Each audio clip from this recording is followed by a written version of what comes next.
Leeroy and myself are in the house. Welcome, Don't Unfriend Me Nation. We are officially live, and Happy New Year. First show of 2025. Man, where does the time go, dude? Right?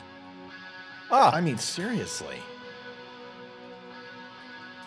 Just seems like just yesterday. It was last year. Yeah, it's true. But my son's like, geez, Dad, you're not that old. You're 49 and you look good. I'm like, kid, I'm 50. I'm gonna be 51. And he's like, oh my God, you are old. I'm like, you little bastard. Oh, you little bastard. I Kind of do walked that all into the that time. one, I guess. Yeah. So we were talking about a little bit about health and getting it back to square and all that other stuff, and feeling really good, dude. I don't think I felt this good in probably a year and a half. Dropping weight. Got a photograph last night that I was really excited to see. Then we went out to dinner to a place called The Mill. It's just, oh God, it's an old 1836 broken down mill, and it's got the weigh station in the center of the floor, and it's got the bands and the machinery. It's incredible. But I took a picture there 6 months ago, and I was like, oh God, I'm not happy where I'm at. Took a picture, last night, and I was like, okay, starting to see some results and getting happy, and it's about time that I got back to where I was, a couple years ago. And honestly, yeah. I don't think anyone here has ever seen me because of COVID in that mindset. So we're excited about it. New Year's for you. How was it? Did you have a good time? I had an amazing time. But I'll tell you what, there's been a lot going on between. Shit. Hold on. Let me reset it. Yep, you're good. Go ahead. Between the multiple, attacks that the news is reporting on, between things that are happening at work, Right. and then of course we have an impending snowstorm in my part of the country, so that's Me always too. fun. We're getting hit. Yeah. 7 to 12, they're saying. This will be the biggest snow we've had in a couple of years. Folks, we'll be right back. Leeroy and I will catch up, talking about a few other things. Yes, we're talking about the attacks. Yes, we're going to break it down for you. We're going to try to cure the misnomers and also expand it a little bit on some what ifs, because a lot of this will be hypothetical, because the fog of war is still full effect, folks. And you guys know that Leeroy and I do not like to play in the fog of war, and not that fog that everyone says is getting them sick, because that's just a bunch of bullshit. We'll be right back.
Step into a Slim Jim and Real a important Wimkin. message here. If you haven't checked it out yet, you absolutely have to. There is this podcast that I'm sure some of you have seen me on. It's phenomenal. It's called The Dumb Show or The Don't Unfriend Me Show. You can find them on all social media at The Dumb Show or visit thedumbshow.com. Listen to their podcast. Absolutely perfect with host Matthew Spear. Adjusting transmitter output. This is the Don't Unfriend Me Show with your hosts, Matt Leeroy, Amy, and Olivia. Geopolitics, military analysis, and election coverage. Coming to you live on all major social media channels at The Dumb Show. Honest, direct, unfiltered. We can agree, we can disagree. Just don't unfriend me. Welcome to the Don't Unfriend Me Show, brought to you by Wimkin.com. If you have not had a chance to go over to Wimkin.com, head on over to Wimkin.com. Get signed up, 9 million users. It's Instagram, Threads, Facebook, YouTube, Rumble, all smashed into one big amalgamation of greatness. And if you want free speech and like free speech, like the show, like-minded people are over there waiting for you. Please go and sign up. You need to fill out the whole thing, get your profile pic, and put in your name, your email, all of that. Do the whole thing.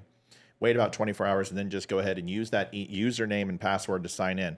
I know it's a little confusing, but Wimkin was shut down over J6 because Jason would not release the information of his members and give it to the J6 committee.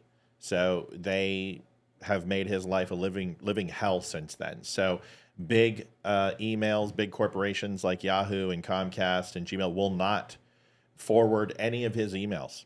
So you have to just work to get in, but once you're in, and 9 other million people have done it. You can do it too. Also, Still Point band you just heard, go listen to them, STIILPOINT. They are the Don't Unfriend Me band, and they are great friends of the show. They're in studio.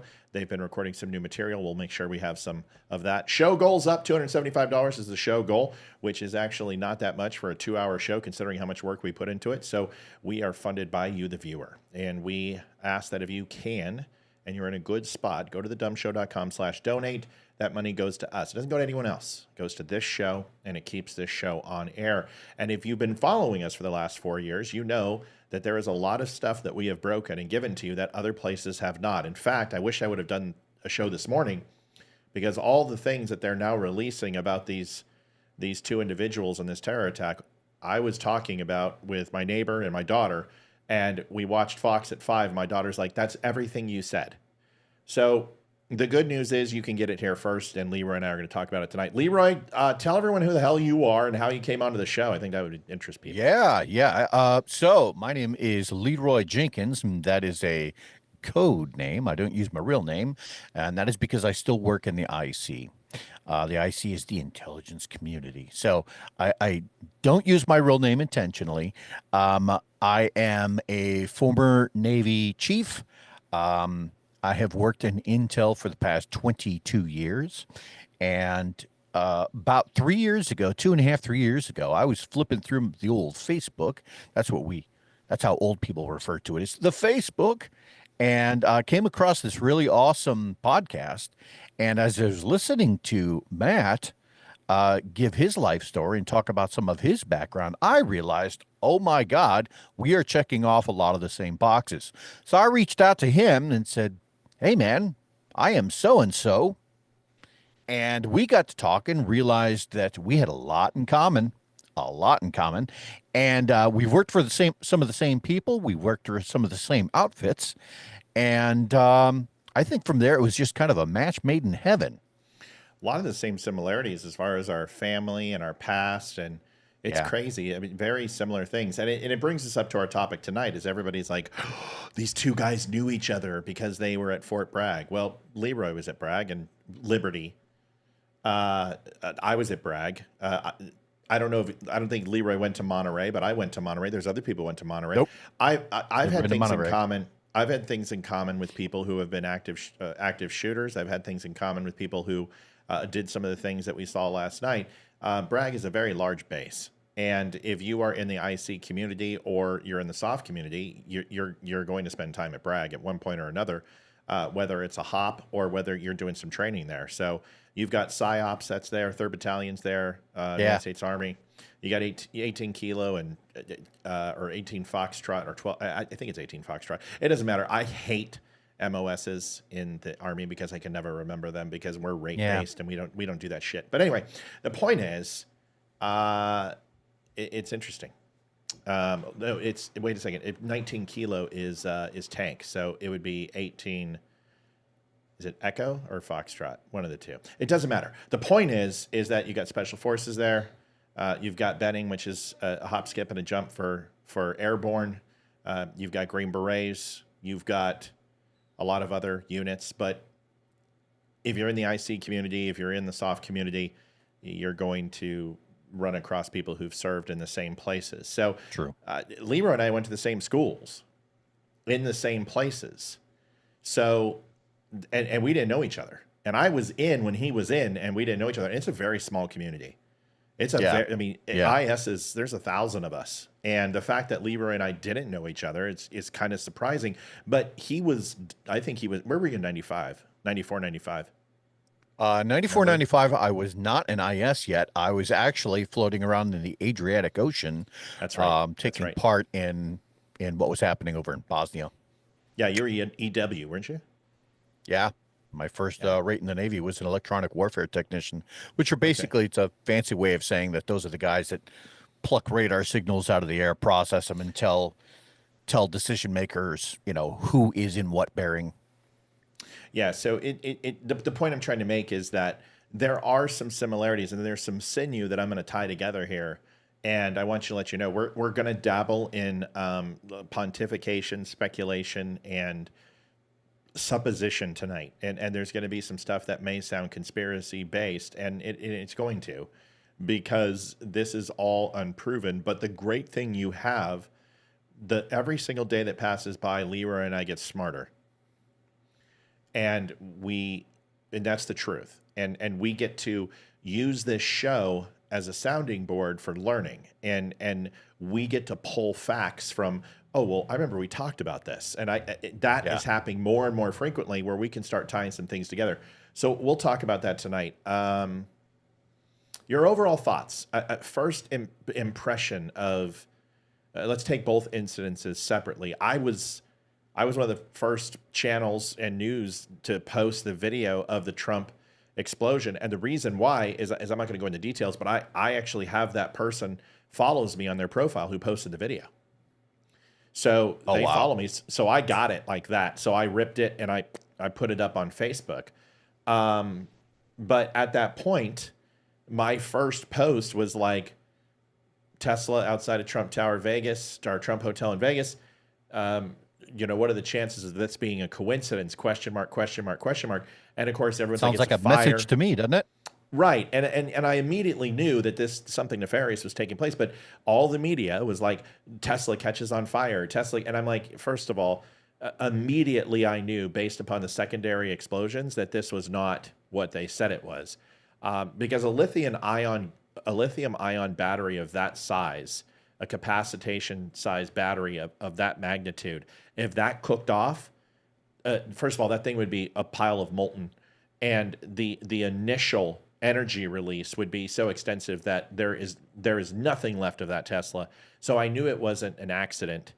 So it was a matter of what was it, and later we find out. So your first initial reaction, let's do Georgia and what happened there, and then we can do Vegas. Well, and so, I mean, there was more than that in the news as well. There was also this potential mass shooting up in Queens. And to have all of these things playing out within the first, 2 days of the brand new year, it should get everyone's wheels a-clicking. Now, I'd like to just kind of remind everyone that this is something that Matt and I have kind of predicted. We predicted this 4, 5, 6 months ago over the course of several different podcasts. And I'd like to point everyone, don't leave now, but I'd like to remind everyone that we actually pulled up this is the Homeland Threat Assessment that was first published in 2024. And on page 3 of that, okay, the very first paragraph reads, in 2024, we expect the threat of violent extremists radicalized in the United States will remain high, but largely unchanged from the threat as described in the May 2023 National Threat Advisory System, NTAS Bulletin. Over the past year, both domestic violent extremists, or DVEs, and homegrown violent extremists, or HVEs, inspired by foreign terrorist organizations, have engaged in violence in reaction to sociopolitical events. These actors will continue to be inspired and motivated by a mix of conspiracy theories, personal grievances, and enduring racial, ethnic, religious, and anti-government ideologies, often shared online. Okay, so whether or not these are connected or not, this is something that we have talked about. We have predicted this. My personal opinion is that the Cybertruck definitely felt more like it was a message, right? It's not a coincidence to have Elon Musk's Cybertruck parked in front of a Trump-owned building and then blown up. That is clearly a message, right? And as it turns out, from the Danger Close podcast, which is run by Jack Carr, he was the first one that I saw that actually busted this one. Tesla Cybertruck bomber Matthew Livelsberger, I'm not sure that I'm pronouncing that correctly. That's correct. Is a long-serving married soldier who was on leave from active duty when he carried out the attack outside Donald Trump's Las Vegas hotel. Livensberger was 37, was identified by law enforcement sources as the bomber in the Wednesday attack that left 7 wounded. The electric vehicle exploded after about 15 seconds after the driver pulled up in front of the hotel's valet. The blast was caused by a bomb carried in the bed of the rented Cybertruck, or very large fireworks, according to Tesla CEO Elon Musk. This is where it gets interesting. His wife, believed to be Sarah Livensberger, wrote on Facebook in May 2016 that she was a registered Democrat, and she posted a picture of a graphic commissioned by the Democratic Congressional Campaign Committee appearing to show Donald Trump, which read, "Stop Bigotry." She captioned the post, "Perks of being a registered Democrat. I can't wait to slap this baby on my truck." So after reading that... Waiting 1 second, I've got an audio clip that confirms this. Let's listen to that. Posted up, midnight red-eye flight. Sarah Beans. No Matty B. Trying not to be weird. Not to be weird. Not allowed to be weird or embarrass him. Can't do that. We're judging people in front of the walking. Thank you, Bobby. Walking thing where you. Thank you, Bobby. You can choose to walk. You can choose to stand still. You can choose to pick walk. a side, people. Pick a side. You can walk aside it if you want some exercise and just be devoid of technology if you choose. So obviously hitting a little on the anti-Trump sentiment that Leeroy was mentioning. Leeroy, go ahead. So while you have that going on in Vegas, then there were the other attacks that happened in Queens and New Orleans.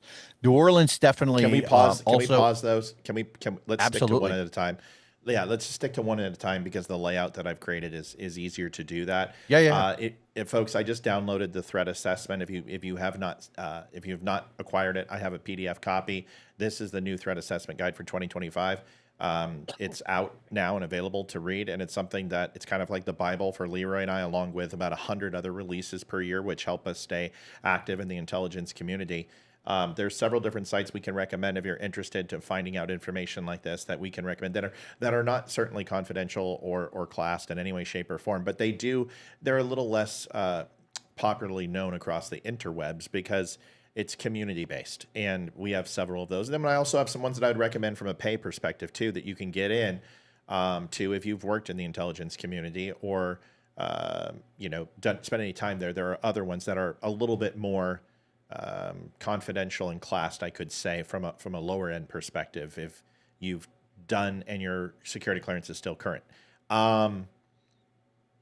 So we'll hold on Queens, we'll hold on Georgia, and I want to stay in Vegas. So Yeah. let's talk about what we know. Okay, so then we can do that with the Vegas, the Georgia situation, and kind of tying some lines of delineation between, and also separation between. We know that this man just had a baby.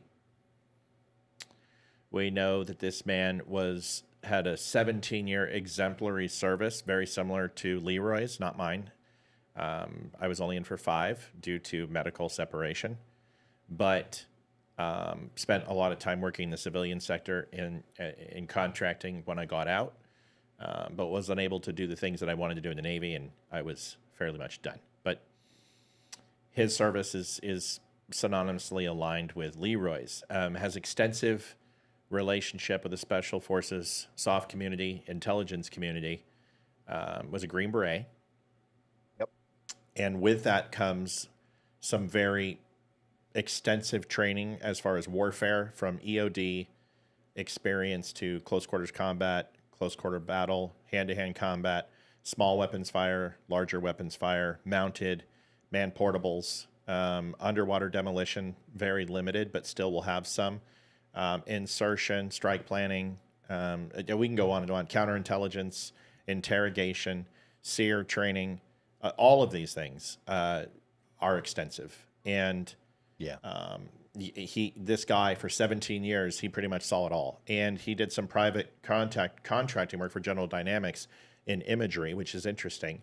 I gave a couple of seminars back in the day to General Dynamics and imagery analysis, and that we crossed paths. So therefore, I'm a terrorist now, right? Because we somehow crossed. I used to work for GD. I Right. started off as an imagery analyst with General Dynamics at some point. So there you go. So see, more of us crossing the streams. So the point is that that's what we know. We also know that he spent a lot of time at Fort Bragg / Fort Liberty, Bragg, and that's what we know about him right now. We also know extensively that he is an anti-Trumper. His wife is anti-Trump. And what I will tell you is there's 2 things, is that I want to see this guy's service jacket, and I want to see if he has any claims to the VA for PTS, traumatic brain injury, tinnitus, anything else. That's the first thing I want to see. Because I think when you look at both of them, you're going to see a connection with those 2 things. The second thing you're also going to have to look at, and which is true, is that this is a new generation of people. And this generation of people believe that they swore a solemn oath to protect this country from all enemies, foreign and domestic, and absolutely believe that Donald Trump and Republicans are an enemy to the United States. They believe this wholeheartedly. They've been indoctrinated this through military training, through DEI training that's in the military now. They've heard it on the news channels that they play. They have heard it from the most prominent celebrities, generals in the military. And this is a result of that. You put people on a path of not being activated, but self-radicalization. And this is what we found overseas when we were trying to, cut the head off the snake. There is no head to terrorism because there is no leader. There is no group. It's a methodology. It's an ideology.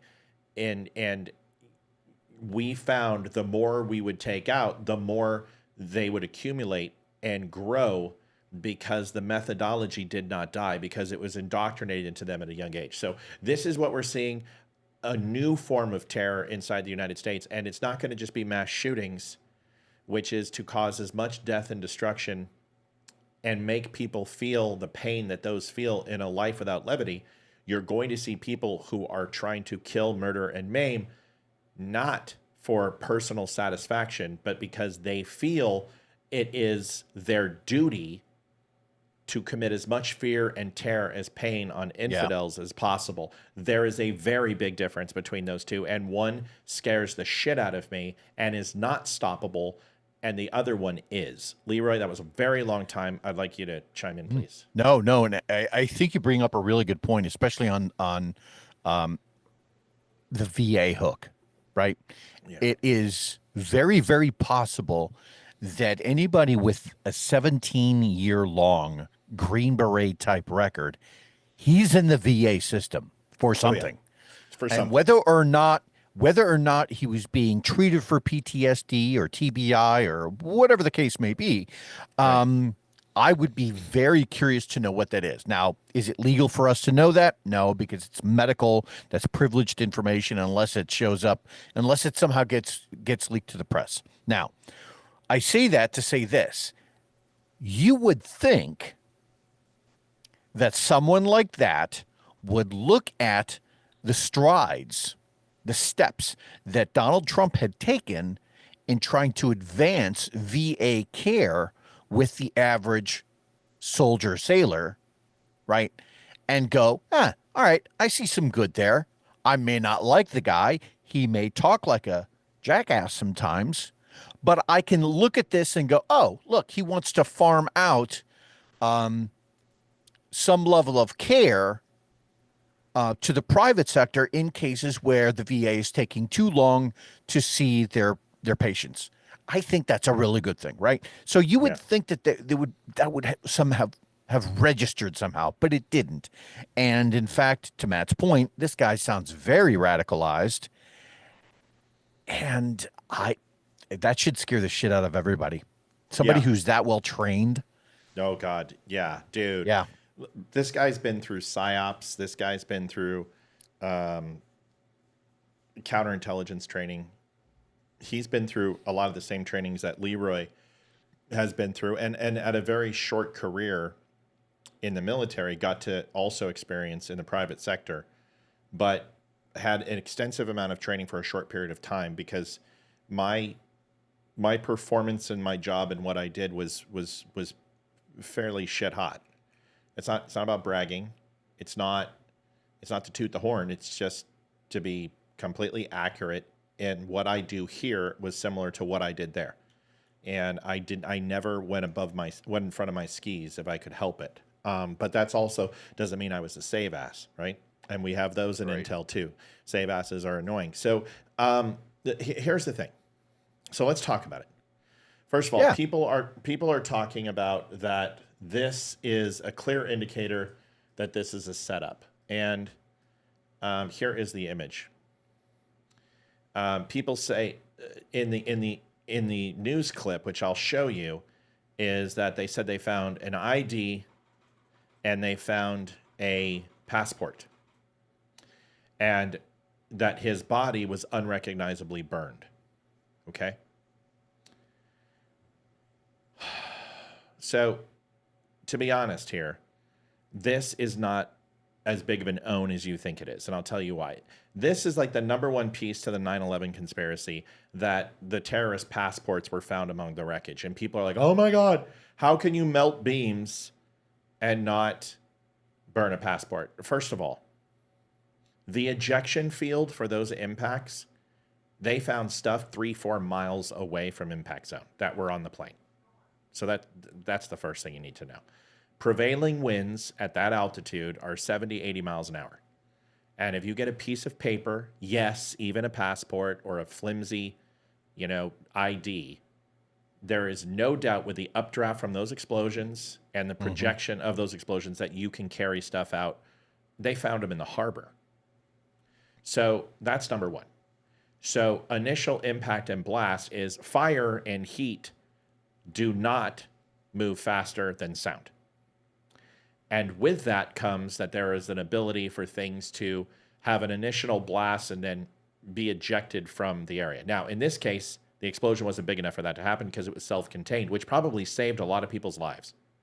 It is because the Tesla truck is built like a brick shithouse.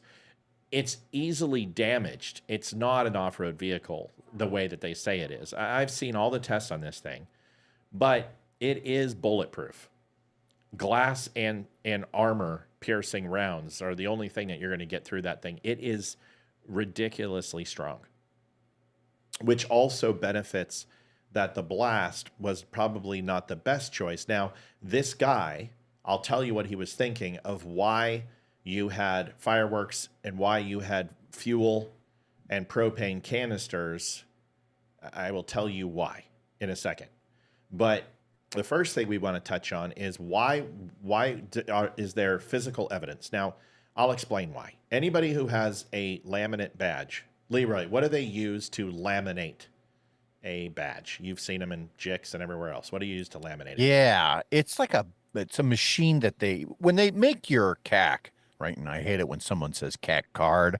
That's really annoying to me. It's just a CAC. Because Common it's redundant. access card. Yeah. It's redundant. But the machine that they use to make that is, first of all, you can, no, you can't see it. You can barely see the edge of it on the bottom. There's a chip on there near the bottom of the ID. It's like one that you would see on most common credit cards, right? And so that part of it, the plastic will not be necessarily, they won't cover that. But the rest of it will just have a regular laminate coating over it. And what do they use to make that laminate coating? What is the application process? It's heat.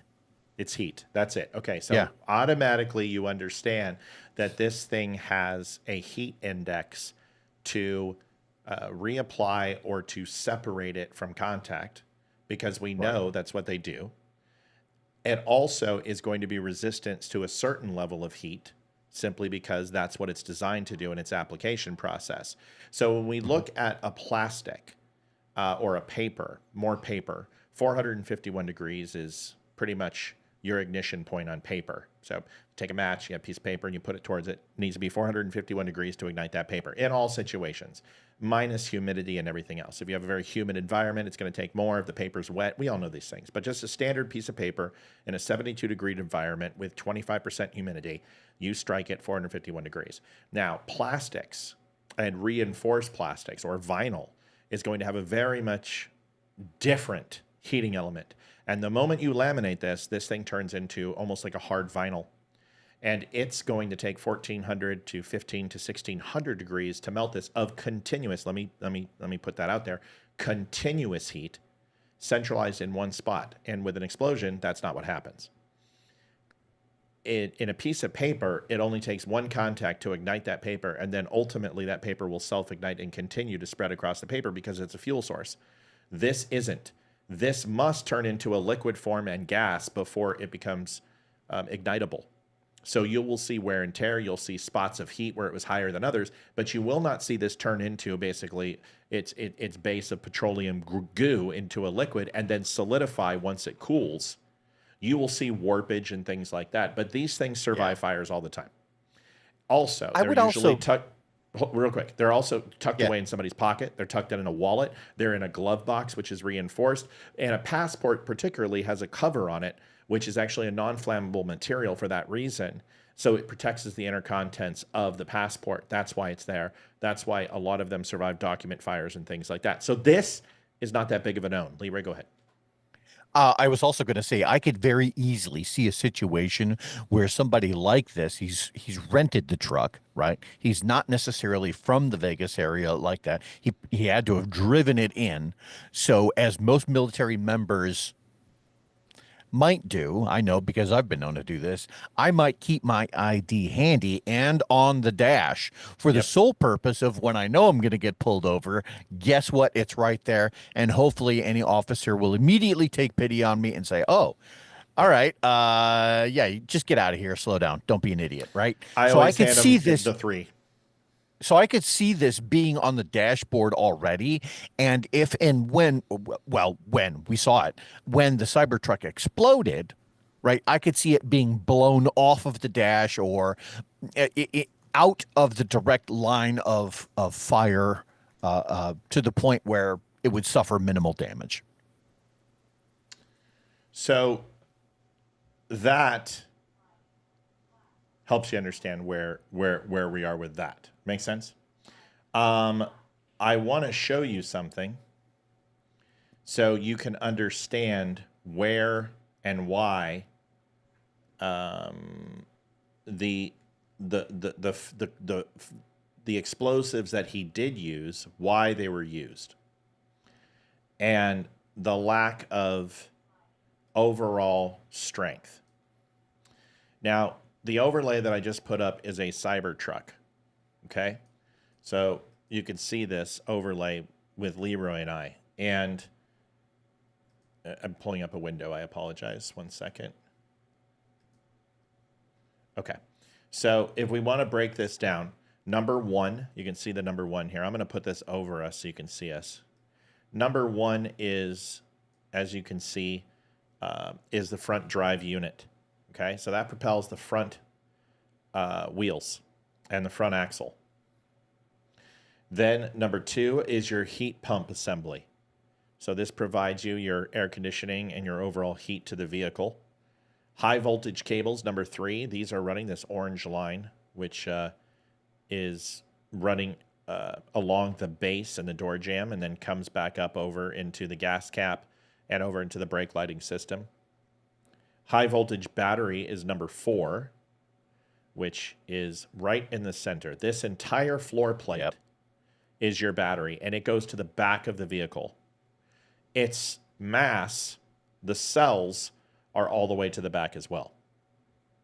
Service access panel for high voltage components, the ancillary bay, is number five, which is right in the back. You see that? So this is where your service access. I'm gonna switch this video or that overlay, which is a very cool overlay. If you guys want me to put it back up, I will. But if we look here, this is what I was trying to show you that's so important. Number five right here, these are those cells. And this is your service access for high voltage components. This is your ancillary bay. So this is where all your capacitation and storage is going to be for the batteries, which is directly under what, Leeroy? Looks directly under the bed. And what was in the bed, Leeroy? Sounds like it was. They said that they described it as homemade, like either fireworks or a rudimentary bomb. Well, we're going to talk about that. It was a massive amount of fireworks, which are obviously not a nitrate but black powder, camping fuel and propane tanks. So what this gentleman felt would be the secondary explosion, the sympathetic explosion is what it's called, from the initial would penetrate the core in the cell and blow up the entire vehicle, which would turn this into a giant claymore with pieces of shrapnel that would cut a person in half. 6 is rear drive units. 7 is the charge port. And then the cargo bed outlets, all right here. So this is what it looks like. So if you ask, why were they in the bed? Why was it in the front with him if he's trying to commit suicide? Then you have to ask yourself the question, and I've got a video to show this, and it wasn't homemade fireworks. These were mortars. And in Texas, I used to set off mortars that would do 150 foot in circumference and go up to about 200, 300 feet. Damn. Let me say that again. If you put these in the belly of a human body and they huddle over and go into the fetal position, there'll be nothing left. Nothing. It is stronger than a grenade by far. The outward force is so strong that if you close your hand over a firecracker, it'll blow your fucking hand apart. If you close one of those mortars over your stomach and go in the fetal, it'll blow you apart. So in my opinion, in my estimation, what the FBI will find is that the penetrative power of the blast, because of the plate, created a claymore effect. And the force of the explosion went up versus all around. And this is the difference between a nitrate or a black powder explosion and something like Semtex or Detcord or any of the higher end military grade explosives, is that it moves in a tearing motion and very slow. Because of that, it blew off the back panel, which raises up and slides up. If we go to this picture, this whole section here has a collapsible cover and like a convertible, and it slides up into the housing, up into the roof column. This would be the weakest point of its infrastructure right here. Not the hinges, not the flange, not the laydown of the bed. This is going to be the weakest point. Because this is exactly why he placed that in the bed of the truck to begin with.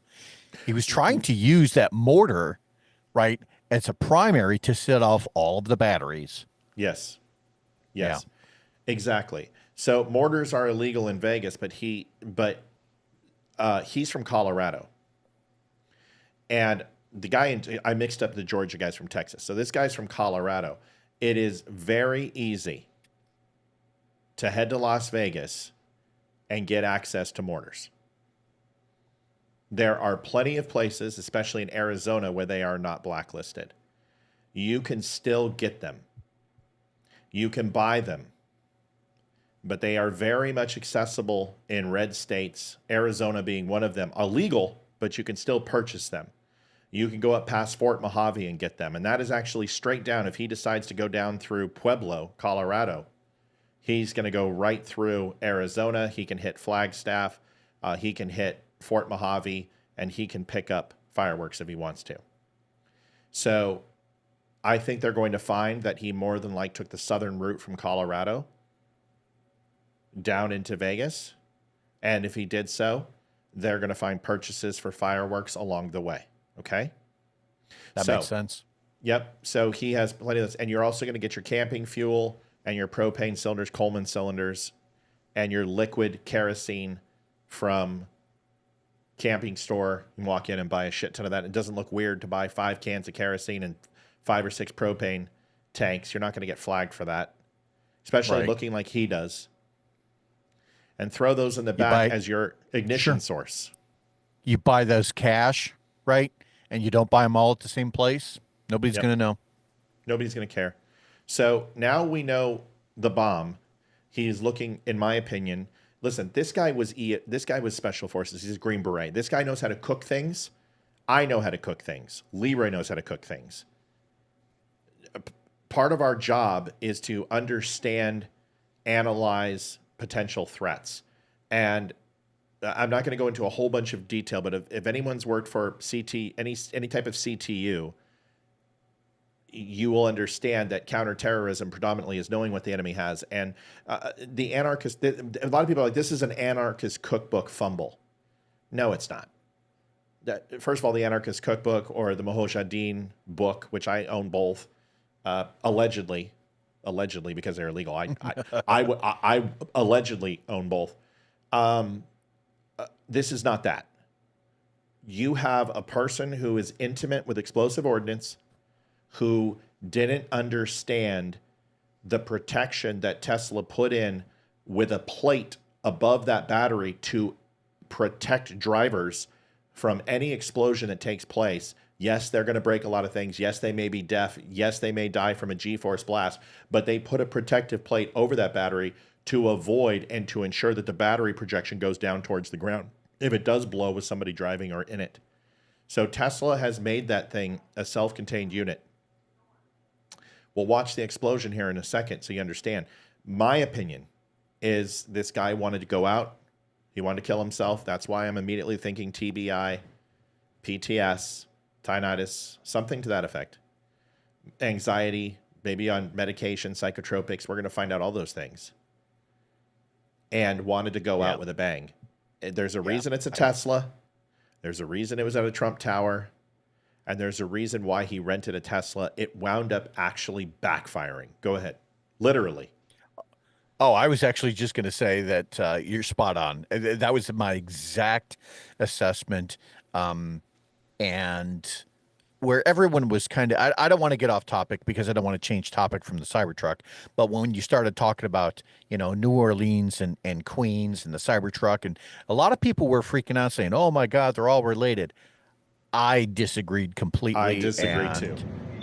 And I would also say that a lot of people don't know this, but when something like this happens, you will have some terrorist organizations who may not have had anything to do with it, yet they will claim that they did.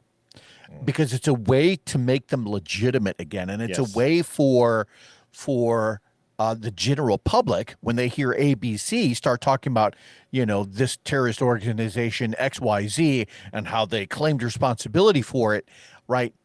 It's a way to get their messaging out without them ever having done a damn thing or even knew that it was going to happen.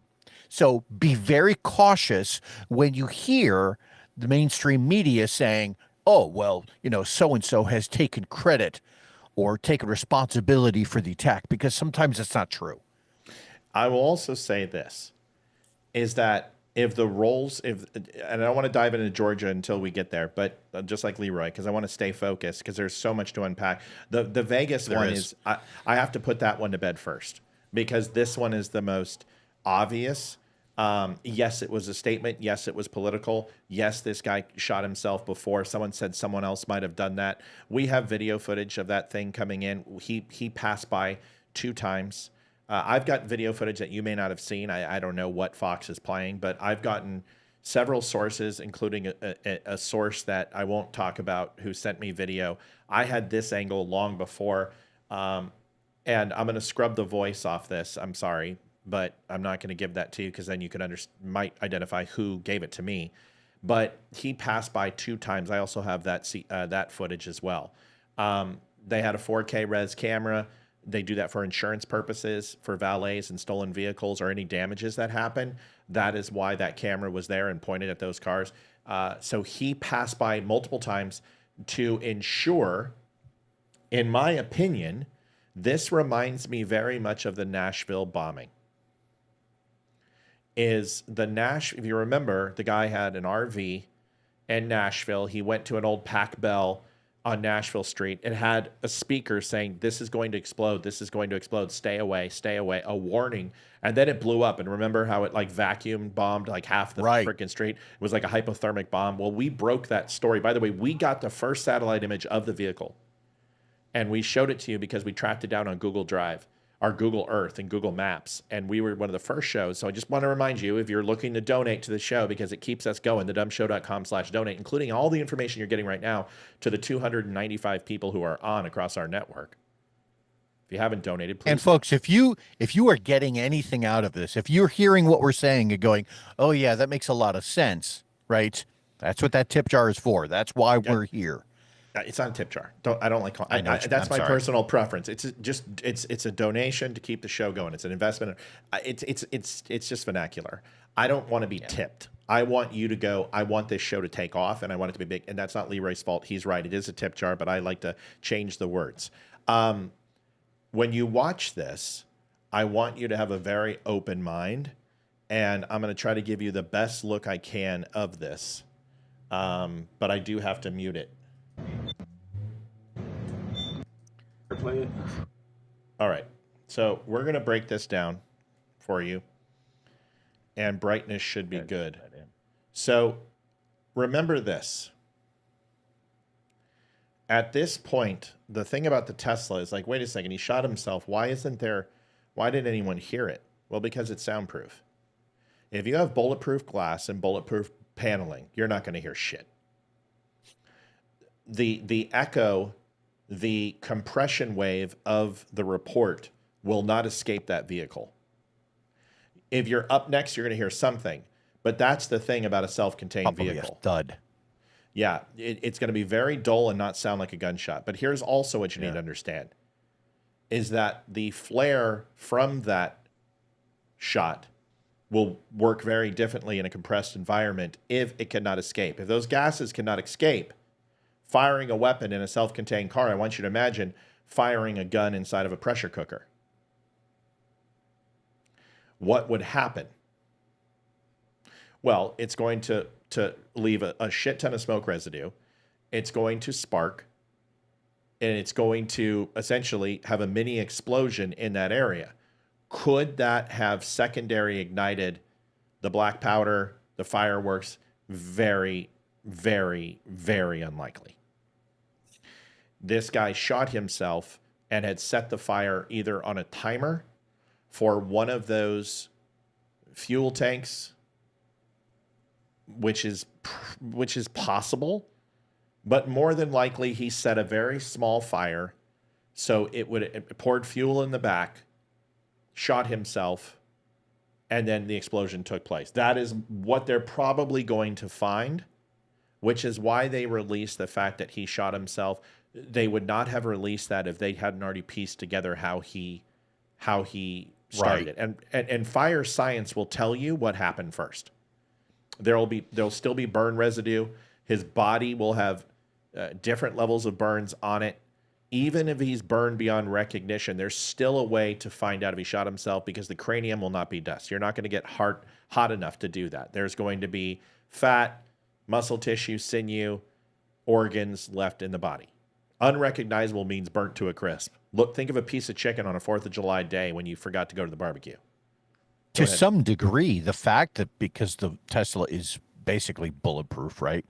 The glass is bulletproof. The doors are, X number of inches thick, that kind of thing. That hardened case within itself means that when the batteries did go, that force, pushing everything out, may have actually preserved more of his body than it did had the Cybertruck not been as well sealed, had it not been as bulletproof as it is. That was my initial point, is that the Cybertruck that he thought was going to be a giant claymore wound up saving people's lives because the initial blast went vertical. Let me show you why, okay? So if we take a look at this frame by frame, let's see if I can get it frame by frame. I mean, I know it's not, but that almost looks CGI, doesn't it? Yeah. Here, okay. So I want you to watch. The first thing you're going to learn is the concussive force was the reason why this guy over here with the double suitcases is alive. Do you see this on the right side of the photo? Yeah, I do. He's right there. You want to know why he's alive? Because that blast went vertical.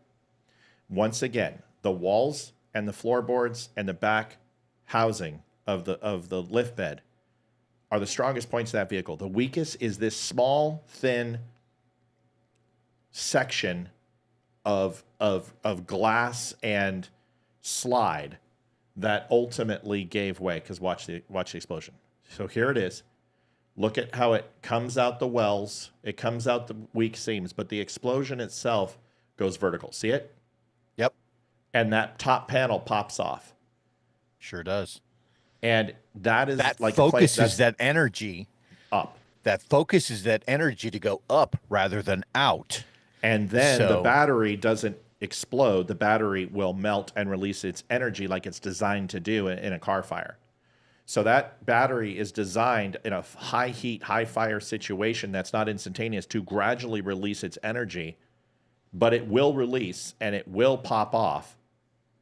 The battery did not go. If the battery went, the guy right here and all the glass around the front of the Trump building would be gone. More than likely, the people who are at the front desk would die, and the person who was filming it from the inside would have died. Spontaneous release of that much energy from that lithium-ion battery, which takes up the entire bed. Folks, I work with iPhones in most of my career at Apple. We have a blast safe for iPhones that are going to go.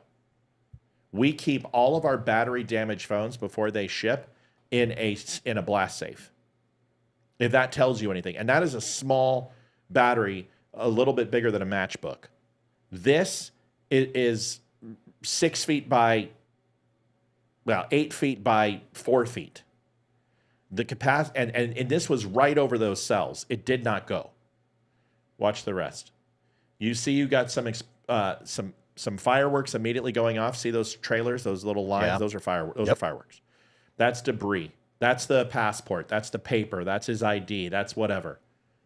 Then, now he got lucky because that back fender comes off. Yeah, I was just gonna say on the right hand side of that explosion looks to be a metal chunk from the back half of the truck.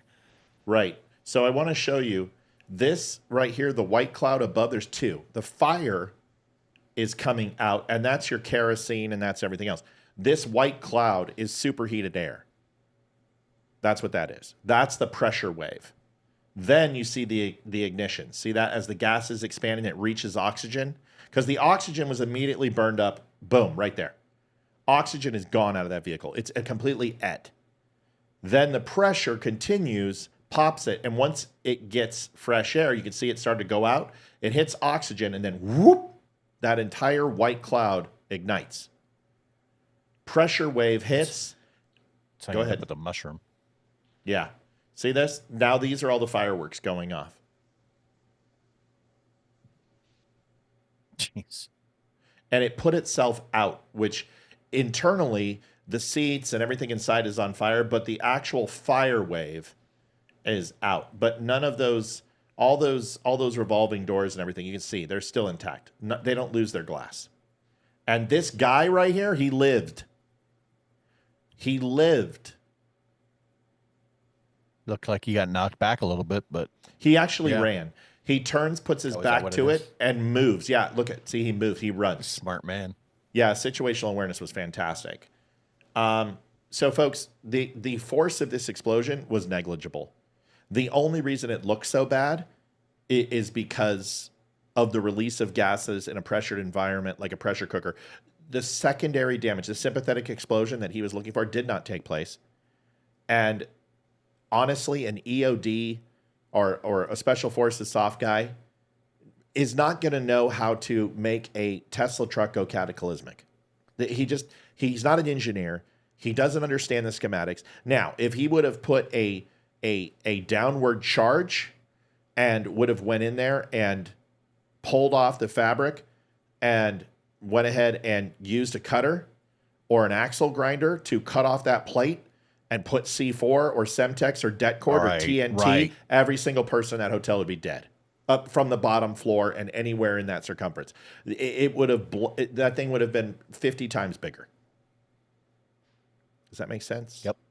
Absolutely. But he didn't do that. He didn't do that because he just threw it in the bed of the truck. Yeah, this guy just wanted to die. Yeah.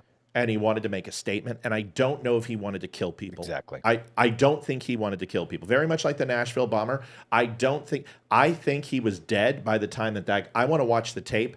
When he parked and they identify when the gunshot was, I wouldn't be surprised if that white truck pulled up and he's dropping somebody off and that guy came out of that revolving door and he wasn't there. I would be very surprised. I don't think this guy was trying to kill people. And I'm not saying that because he's military. He was crazy. He was batshit. The guy was nuts, whatever. But he took himself out, and I think he was trying to make a statement. I really honestly do. Go ahead. Yeah, I don't want to say too much, but I mean, I could foresee a different scenario rolling around where had he really tried to have injured people, killed people, he wouldn't have just casually parked in front of the building. Right, he would have driven through the door. Yeah, right through it. Right, he would have knocked out all of that glass, ended up in the lobby, you know, cannonball run style, and then done all of his. Yeah. Why not literally go down and go to the local Hooters, and where there's 350 people watching the games? Why not go down to a casino? Why not go down the strip in the middle of the night? I don't believe this guy he wanted to hit Trump. He wanted to use a Tesla. He wanted to have his body there to make a statement, very similar to lighting himself on fire. A psychological profile in this guy is that he was looking to take himself out in a grandiose fashion where people would look and say, look at this hero who killed himself. And what happened and why? Why is it? Well, it's because he was divisive. It's because we've been feeding in this horrible rhetoric that Trump's a Nazi, that Elon Musk is the real president, all this shit. I do not believe this guy was trying to kill people. If he took out a body or two, fine. I think that was a casualty of war in his eyes. But this could have been 10 times worse. And I'm telling you, the position of the vehicle, even with a lithium-ion battery, a capacitor blowing, is going to do a shit ton of damage, probably kill everyone who is within a line of sight of that explosion. But it's not going to bring the building down. It's going to be a violent, fast-moving explosion that rips through things, not tears. So, but it still is not going to take out that building. It's not going to be an Oklahoma state, Oklahoma federal building. But here's the thing: this guy, McVeigh. This guy could have went and got ammonium nitrate from several different sources. This guy could make something that he could have carried in a 10-gallon bucket that would have been 10 times more devastating than what he just did, with common materials that you can pick up at Home Depot. And I'm not going to go into detail. Yep. Listen to what I'm trying to tell you. A 10-gallon bucket that battery would have gone. That entire vehicle's footprint would be gone. and he could have turned it into a grenade, essentially, a giant grenade. That's what he could have created. Every single fuselage going through buildings, cutting through that entire building. He didn't do that. Yep. Agreed. It wouldn't have been that difficult. He would have just had to have planned for it a little bit more, which also makes me think that maybe it was maybe a little more of an impulsive to the investigation and that first maneuver. Yeah. Watch this video. This is going to really put it into context for you. Folks, by the way, we are at $51.99. I know you're enthralled and people are like, oh, I don't want to leave. I don't want to leave because if I leave, I'm going to miss something. That's okay. You can watch it on recording. But let's just try to make sure at the end of the show that we get there because we gotta pay for the lights, we gotta pay for the bandwidth, we gotta pay for the airtime. Here is a breakdown. This is right here. You're seeing two different types of people. Okay, I'm not going to go into a whole specific detail on this, but these guys are arson investigators. These are FBI. These are ERU task force type guys who are out here breaking this thing apart. Notice putting there's everything no roof. together. Yeah, I'm going to go into that. Putting everything together piece by piece, and figuring out what took place. I want to also reinforce that here is the windshield. It's broken, but it's still intact. That just shows you what I said, is that if this piece was built better, this thing would have been a pressure cooker and would have done a lot more damage. But this is the weak point. And I think Elon will tell you that. I wish he was watching. We'll probably tell you the same thing, that this is the weakest. I wish he would call in. You know, I wish, like Elon Musk calling in and be like, thank you, Barbara. You're completely full of shit. I'll be like, oh, God, awesome. Tell me what I'm getting wrong, sir. Right? Because I would love to pick his brain. But I think what you would find, he's like, you know what? You're pretty good. You've got most of it down. I would hope. Thank you, Barbara. Here's the video. Listen to this. Would like to highlight a couple of things that the teams found inside of the Cybertruck that are useful. Yes, Elon has guys trying to retrieve the camera footage from inside the vehicle during his demise and the explosion, and we'll be able to see everything. So they are trying to recover that data right now, like the black box. So Elon has a team there. To the investigation, and that first and foremost is a military identification. We also found a passport. See, what's interesting is, Leroy, do you have a passport? Yeah, I do. I have two. But when you were full active, did you ever need one? Yes. Why would you need a passport? I'm setting you up. So hold on, let me set you up. Why would you need a passport when in the military, when you're traveling on orders, you don't need a passport, do you, Leroy? You need a military ID. That's it. It depends. No, it doesn't. And this actually, yeah, it does. So it actually. Oh, does it? Why? I'm setting you up. Hold on. Oh, does it? Why does it, Leroy? Because when I was in pre 9/11, I used my military ID in 26 different countries, and I did not need a passport. Why is that the case now, Leroy? So if you are, well, and this actually lends to his being a Green Beret, right? If you are traveling to someplace like DJ or any place where JSOC does their work, and there's the possibility that you may exit the country on those same orders, but in a situation where you don't want the airport or whoever to see said orders, then you'll be issued a different passport. So there's the typical, it's perfect actually. So typically most people are aware of the blue one, right? If you're just a casual traveler getting ready to go on vacation with the family over to London, you'll get a blue one. If you're getting ready to go on a set of state-sanctioned orders, federal government-issued orders, then they will also issue you a red one. And the red one is specifically in case you end up in a bad spot. So he's got a passport. Yes. Your first initial reaction to this passport, if you were an investigator, would be what? Well, my first impression, but the first thing I would look at is to see where he had gone, There you and go. when. Yep. And the second thing is, and it's not Thank you, really Keith. shown there. Thank you, Keith. I would want to know, that one is probably a blue one, It's because blue. even though you might get a red one when you're working with JSOC, a lot of times you will also take your personal one, because that's even more under the radar. And it's a red flag, literally. Yeah. I mean, 'cause literally. it looks like a red flag. I mean, it really turn it to this side. It does. You get this. It's funny. You get this damn thing issued to you, right? And they're like, "This is just in case you need it, in case you need to, leave a country sooner rather than later." And then they tell you, "But don't use it. Take your blue one if you can." Okay.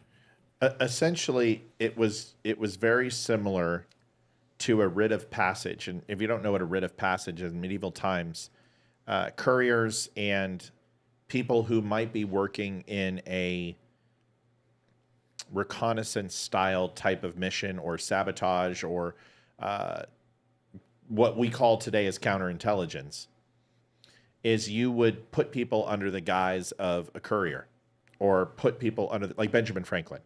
If you go study Benjamin Franklin, there's a lot of people who think that Benjamin Franklin was a triple agent and actually worked with the English. And this is a whole other conversation I don't want to get into, but it's a fascinating piece of history if you like to dive into early conspiracy theory, because that's exactly what it is.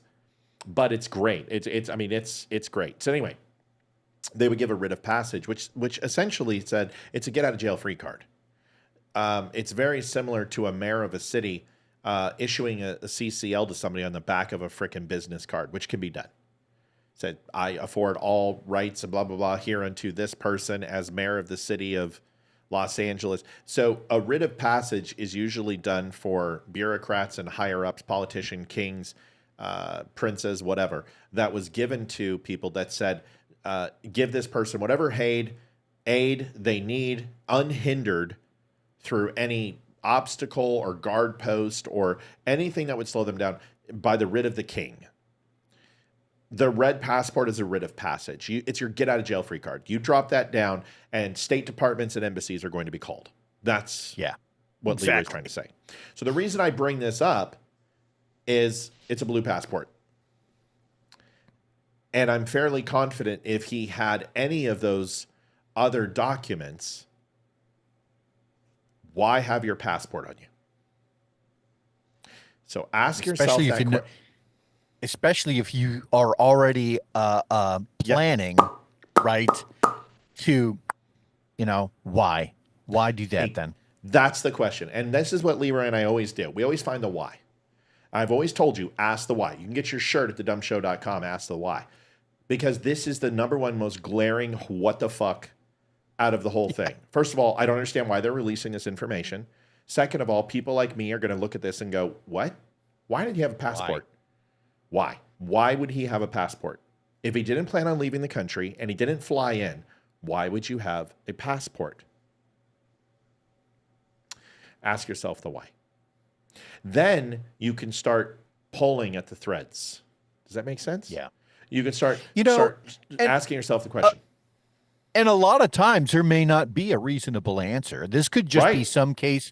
I mean, we already know that somebody who is suicidal is already not thinking straight, right? So he just took this stuff with him just because, and he really wasn't, there wasn't a whole lot of thought process going on there. Not a chance in hell. But it is interesting. Like you're going to go commit suicide and you take your passport with you. Like, why don't you have your birth certificate, your social security? Right? Like, did you think you were going to need that to get into heaven or something? Like, and everyone knows that you keep your passport, your social security, your birth certificate all contained, and you only break it out when you use it. And when you're done, you put it back in. Most people put it in a fire safe. I know that's where mine is. My social, my passport, my military old IDs, any other IDs that I possess that I didn't necessarily that I don't use anymore, are all contained there. And I'm telling you, a military person is not going to carry anything that they don't need. So it has a purpose. It could be used for identification purposes. Maybe there was somebody else in the car. We don't know. I seriously doubt somebody was in the truck. Yeah. But we don't know. I mean, we didn't get any answers on the Las Vegas shooter still. Like if we're expecting to get anything from Las Vegas, don't hold your breath. But my point is, the first thing you must ask is why. Many places don't require two forms of ID, and your military ID is an ID that you can use. So military ID and driver's license is good enough for just about anything, except for an I-9 for a job. Then you need your social security, driver's license, military ID, and another form of ID like a passport. But you don't need two forms of ID anymore, even to write a check. It's just not the way it works. Yeah. Now, possible to It's have... funny you say that. Go ahead. It's funny you say that. I was thinking about this. I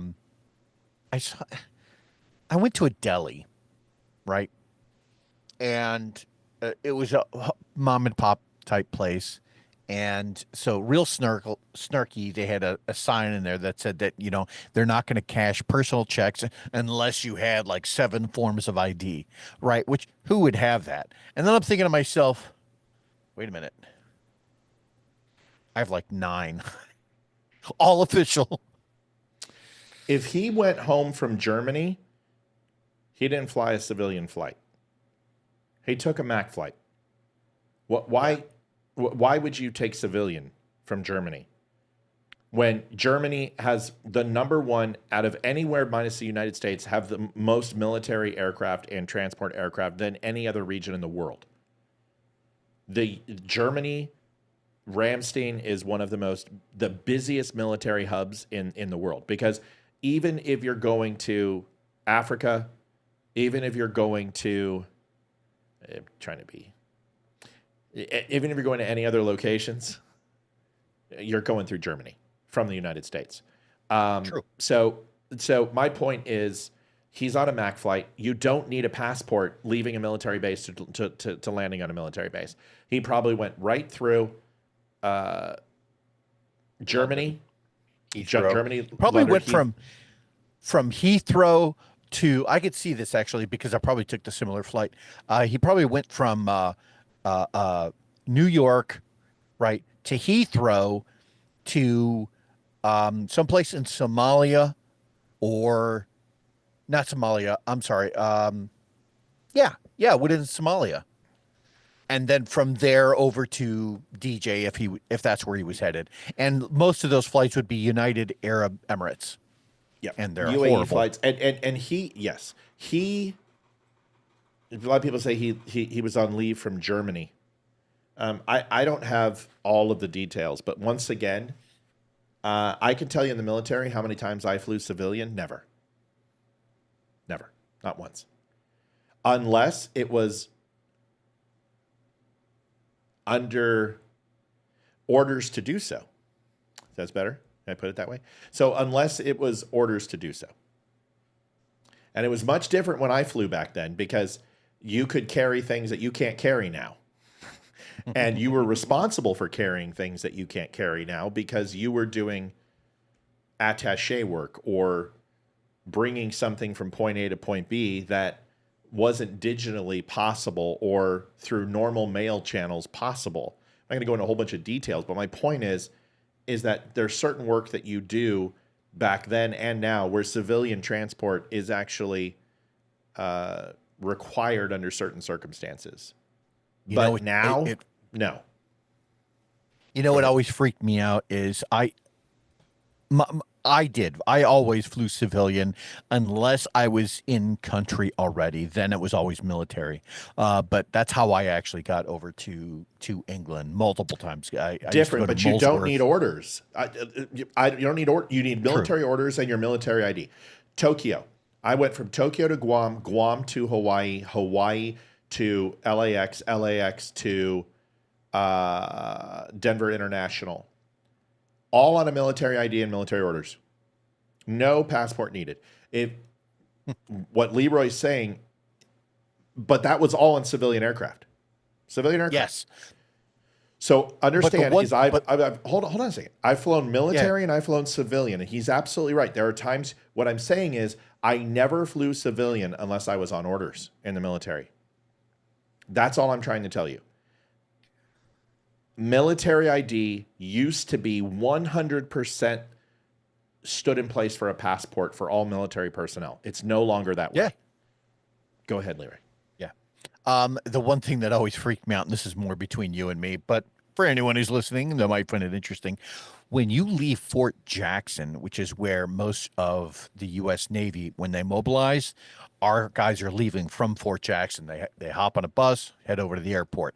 They get issued their M4 or their M9s, whatever they're going to go forward into theater with. They get issued that at Fort Jackson, right? So you go to Fort Jackson. Then, for a lot of the guys, they go from there to New York. Now, what's interesting is when you get issued said weapon, you get it issued in like a hard case with dual locks. You're the only one that has the keys, right? And sometimes it does work out where you're flying on civilian aircraft. So you be in a civilian aircraft with multiple weapons in the belly, right, that you've got the keys for. And the number one harshest state in the union to travel through with a weapon is New York. So I always found that to be pretty ironic. Yeah, and Bubba said it best. If you're flying over, and you're not going to the South Pacific, but you're going to Eurasia, you're going to Africa, you're going to Diego Garcia, you're going to pretty much anywhere east of Diego Garcia would be South Pacific. So Indian Ocean, Diego Garcia, and left, you're flying right out of Ramstein. Yep. Every single flight I ever took over to Europe, whether it was Fifth Fleet, it doesn't matter, wherever I was, I always flew to Ramstein. And I want to make sure Leroy understands what I'm saying. To Tokyo, my out processing, military ID and orders. That's it. It's a different world. And that was in 99. Civilian flight, 747, military orders, and ID. Any type of leave I took from home, I flew out of Yokohama, and it was all MAC flights. Huh. So, and that required military ID and orders. Once 9/11 happened, it completely changed. And I flew civilian and military as a contractor, and I had to have passport of multiple colors and military, well, government issued DOD ID, not military. Yeah. Does that make sense? Yeah. Okay. Yeah. Now that we've established that, let's go. Sometimes I set you up, and usually you catch my notifications of setting you up with giving us more detail. I'm not that smart. Yeah, you are. Usually I play dumb and you pick it up. Here's the rest. We found a Desert Eagle 50 caliber semi-automatic pistol. Wow. So, yeah, a lot of scorch marks. The ejection spring on that, the spring has come out, which means intense heat. So if you take a look at even a Deagle,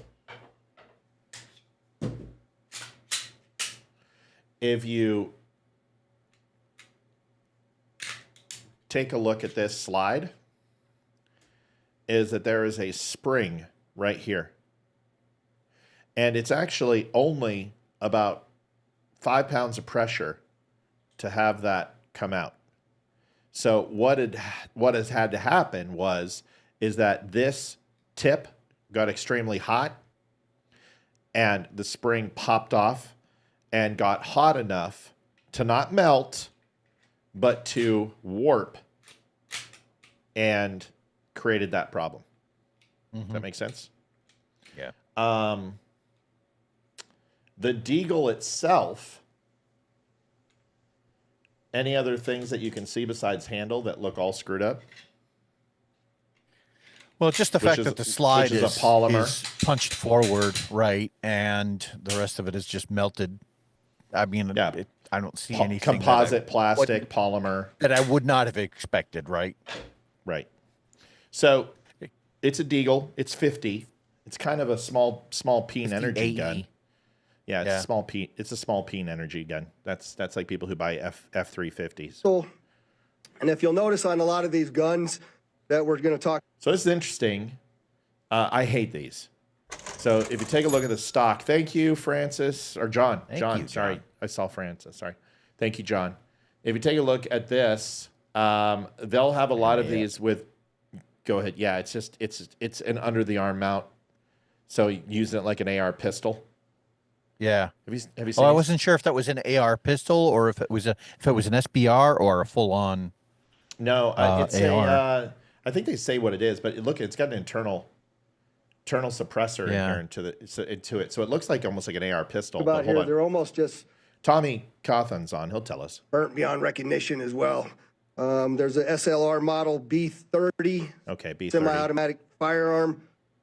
Number of fireworks that were still in the vehicle that had to be removed. We found an iPhone and a smartwatch, and then several credit cards were also in the name of our subject. Our subject is 37-year-old Matthew Livelsberger. He's of Colorado. So this would classify in Texas as an AR pistol. See, so you can see the flasher he's got on the front there, and extremely short. This would qualify as an AR pistol. And some states, based upon the stock, will determine that. And I'll show you what type of stock he had. And I believe, now it could just be that the polymer and composite melted off, and the actual slide, the housing of the stock is what you're seeing there. But it looks to be an underarm stock. But Tommy will tell us it's probably either the metal or it's this type of stock, which I'll show you, which looks like this. It's called an underfolder, but that's what it looks like. Oh, okay.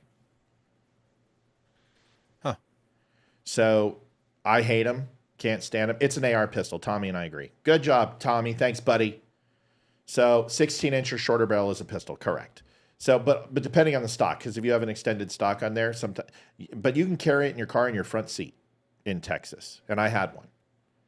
Just put it right in your front seat. Cop doesn't care. Did you carry it in your front seat? No. I carried it in the rear passenger, in the back, in the magazine holder, and it would sit right there. And that way I could reach back and I could go to town if I needed to.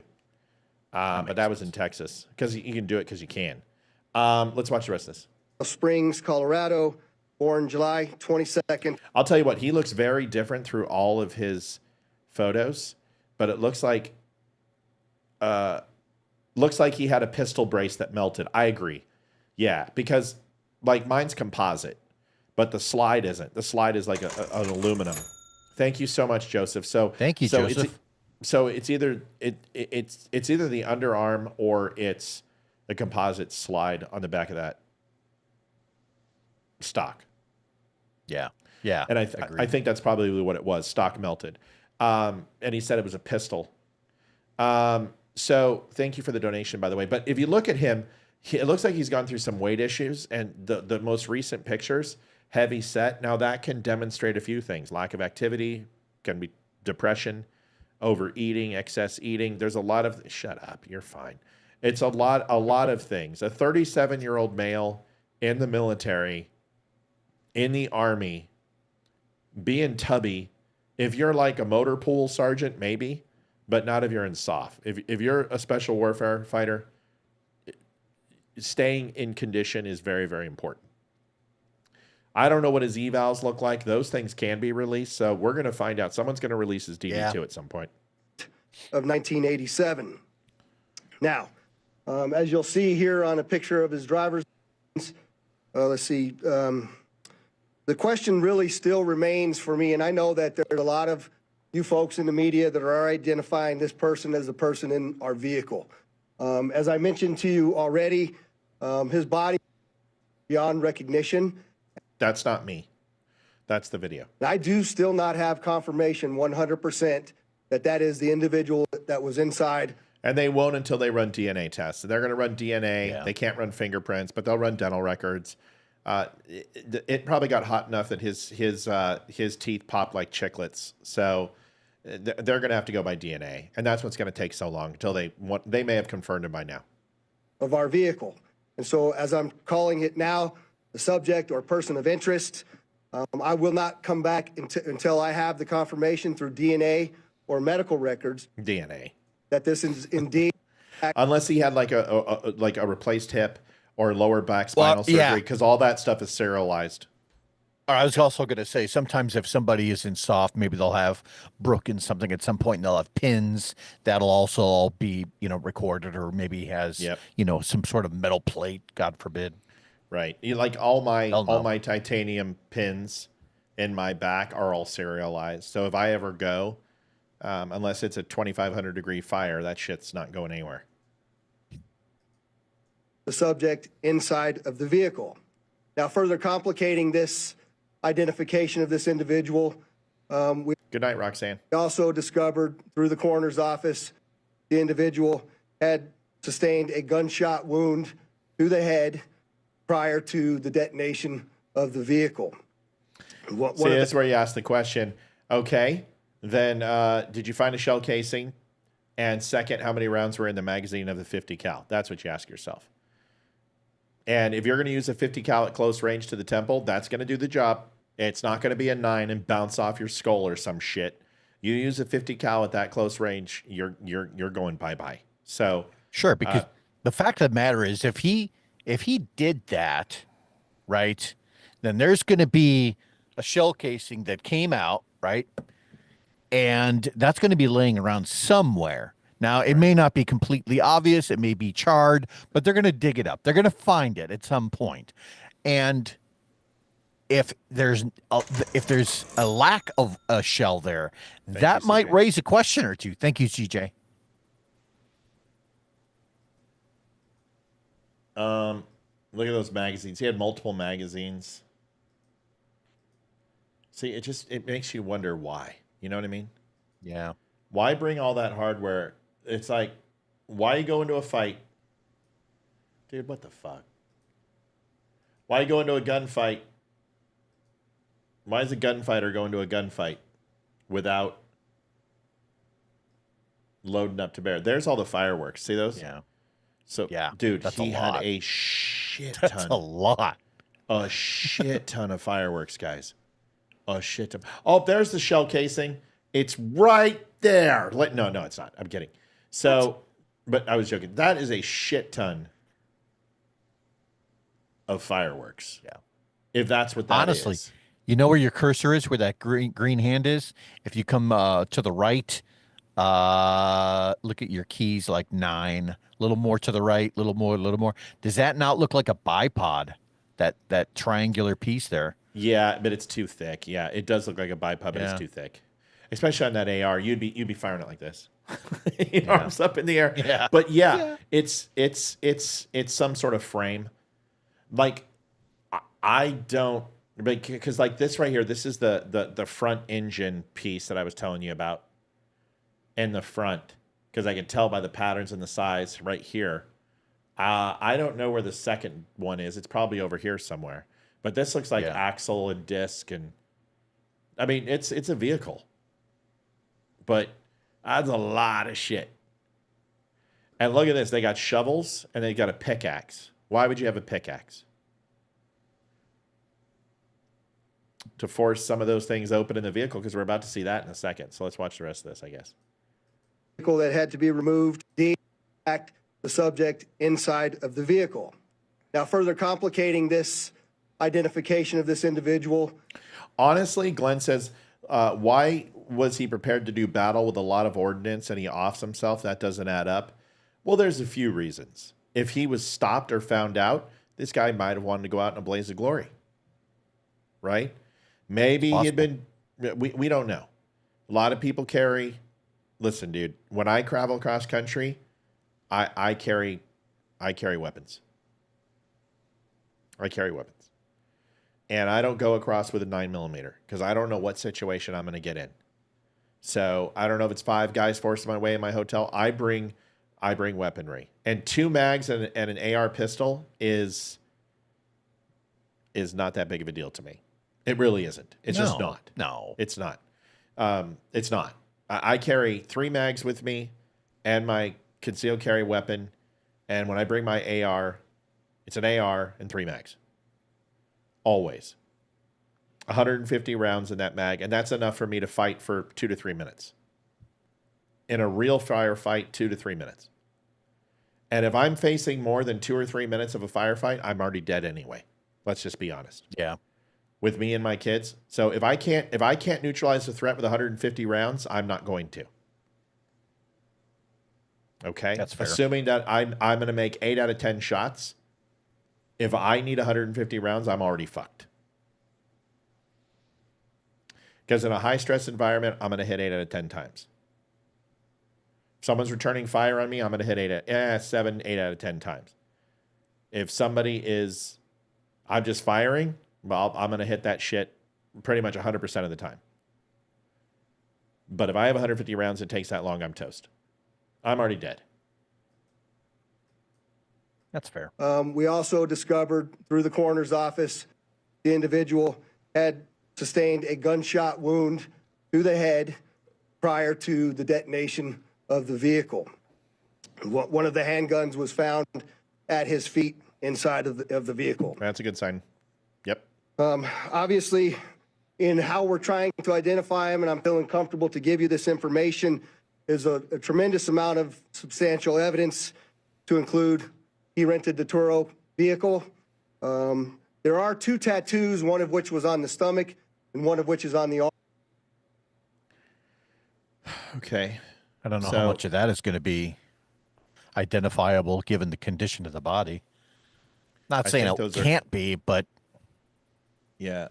Looks like he's got like a tiger on one. Looks like he had like a lion at some point. Looks like a face of a lion right here. Here's the nose, some animal. Tribal tattoo here, which was probably a cover-up for something. The work looks overseas to me. It doesn't look U.S.-based. But it's not close enough for me to tell. Arm that we can see bits and pieces of it as in comparison to what it is that we now know he had on his body that has given us a lot of confidence. That looks like a tiger. You got the claws right here, claws here, and this looks like the face growling. See that? Here's the nose, here's the eye, bottom mandible, top mandible. So it looks like a tiger coming down. So that's South Pacific. That's South Orient. That's you get that in Japan, Hong Kong, Taiwan, Malaysia, Sumatra. That's where you get that tattoo. This is a South Pacific tattoo. Philippines. The Philippines, right. So that's where you get that. But this is, in fact, the same person, as well as the clearly obvious, which is the credit cards, the military identification, the passport. Okay. So once again, this thing, look at the tires. The tires are still inflated. That just shows you that this was not an explosion with a lot of force. It just wasn't, guys. This was a snafu. Everything went up. I mean, look at the metal. It's not even warped. This thing contained the blast like crazy. This was not a car bomb at all. Make sense? Mm-hmm. I have one more for you. Okay. This is going to be the initial video that I got, so you can see how... Understand, guys, you're going to see now what I told you earlier. A lot of people thought this was the first explosion. This isn't. This is a sympathetic explosion due to... This is probably the fourth. The first impact we saw, the first explosion, you did not get a sympathetic battery, but you got all those fireworks and gas explosions. The fire is now red hot, and now you're going to see the battery go.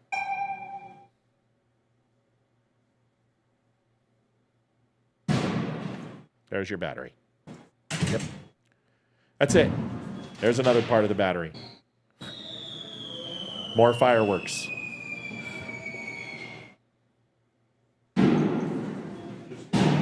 That's a firework. So you have fireworks and you have battery releasing gas. And the reason you know is that when you see a pressure cloud, like a little white cloud, that's going to be your battery. And it dissipate, chemicals hit the air. There's multiple cells. They're independent cells, so they can go individually without causing a massive explosion. The only way it would cause a massive explosion if they all went at once, which I believe what he was trying to do and failed. So they have fail safes where each cell will independently go, not simultaneously, but this is a mixture of both.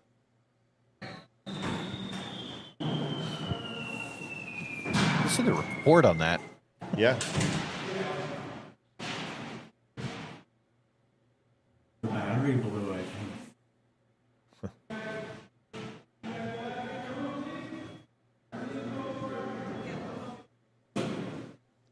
You know, and in the end, this guy could have, listen, sincerely, just been trying to fuck with Tesla's stock.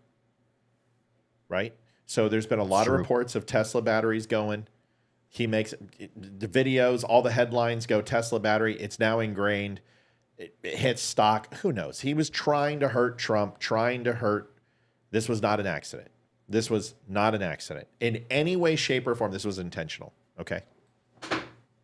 Now, the only other piece of information that we know is that this vehicle was rented by Turo, which is a low credit app style rental place. If you can't get Hertz and you can't get Avis and you can't get, whatever, you go with like Turo, which is people who essentially don't have the credit to do it. And shocking that you would get a Tesla and an F-150, but both the person in Louisiana and the person in Vegas both rented it from that very obscure app. And that makes you go, We also know they both I've heard of that, though. Yeah, And I've heard of it. It was one of these things that I see advertised on Doug DeMuro a lot. And the reason I think Turo really took off is because people are willing to rent their private cars that may in fact be a little harder to find.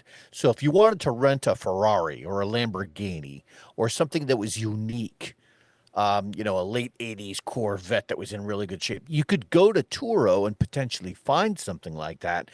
Whereas if you went to Avis or any of the, Hertz Rent-A-Car, you're going to be stuck with, not stuck, but you're going to be given a much narrower selection between a SUV, a sedan, and a subcompact. But you go onto Turo because you might see something unique. So now we can talk about this next attack. First, let's start with Senator Kennedy. Not the alcoholic that drowns and leaves women in the Chappaquiddick to die. No, this is Senator John Kennedy from Louisiana, who is getting a lot of heat because he stepped in front of a black lady today and basically took the podium without even so much as a by your leave. Yeah, it was pretty. I was like, holy shit, Kennedy, that was pretty fucking racist. Now, she has a nose ring, I get it, but who gives a shit? I don't care. People are like, she has a nose ring. I'm like, who gives a fuck? But here is Kennedy's comments. And I'm going to let Leeroy explain what he means by this. And I'll tell you my thoughts if Leeroy and I don't align. Just a final question here for not just people in Louisiana that are watching, but people coast to coast that are watching tonight. Are you getting the sense that there's any threat of any other potential attacks tonight on any other major cities? I can't answer that. I can, but I won't. You just did. You just did, sir. Thanks for the confirmation, jackass. All you had to say was, at this time, I'm not the person most qualified to answer that question. I would speculate that we all need to be extremely careful and vigilant, and if we see something, to report it. That's the answer, dude. That's the answer. What you just did was confirm that there are. Leeroy, can you talk about that at all? Absolutely. I think we talked about it at the very beginning of the show with the Department of Homeland Security's threat assessment that they had released earlier this year.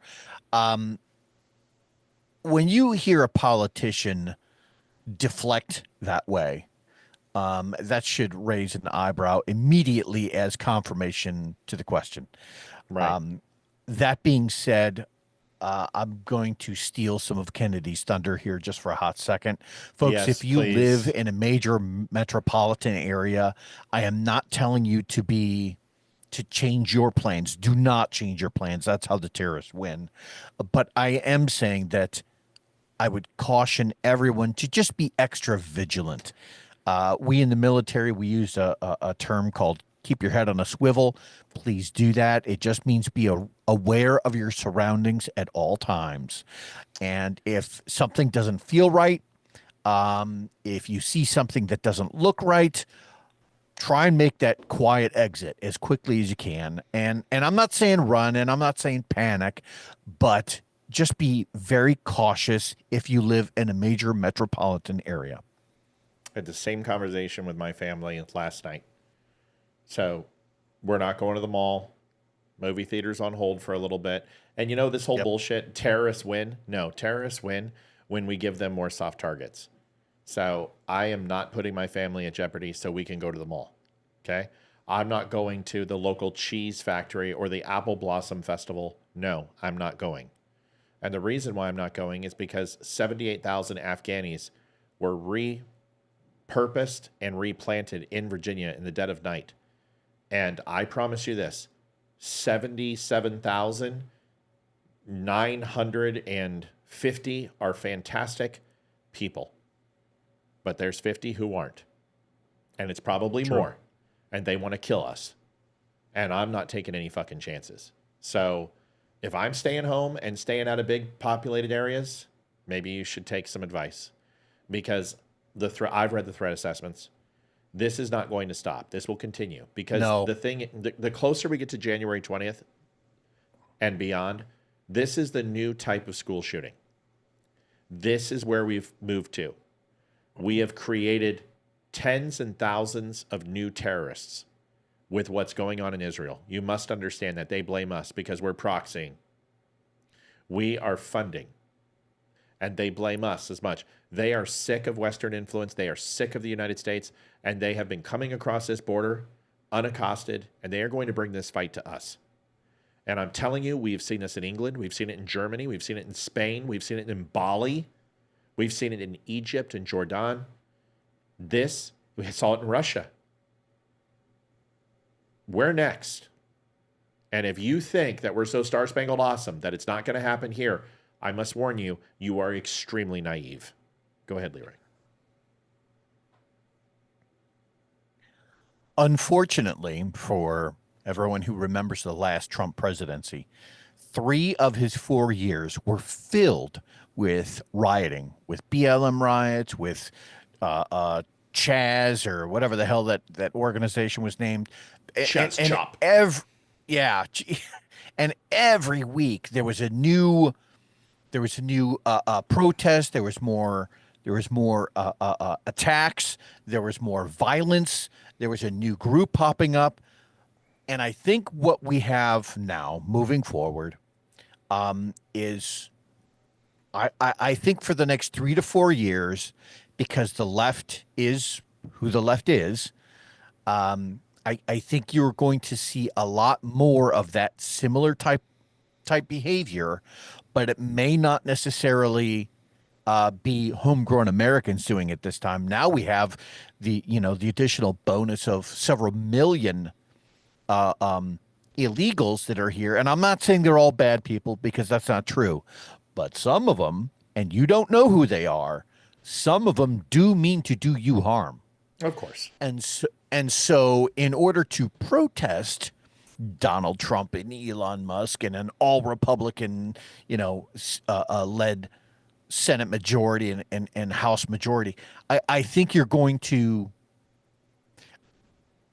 should all be cautious and sit this one out and watch the news, because I get the feeling like these types of attacks will become more frequent. And folks, I just can't tell you. If you've been deployed, you understand. If you haven't, you don't. That's all I'm going to say. When we're deployed, we live under a constant threat of this, unless you're in Paris. And even then, it can get bad in France too. So unless you're like in a place that is completely free of this type of stuff, there are bases that are fairly safe. Germany's fairly safe. Ramstein's very safe.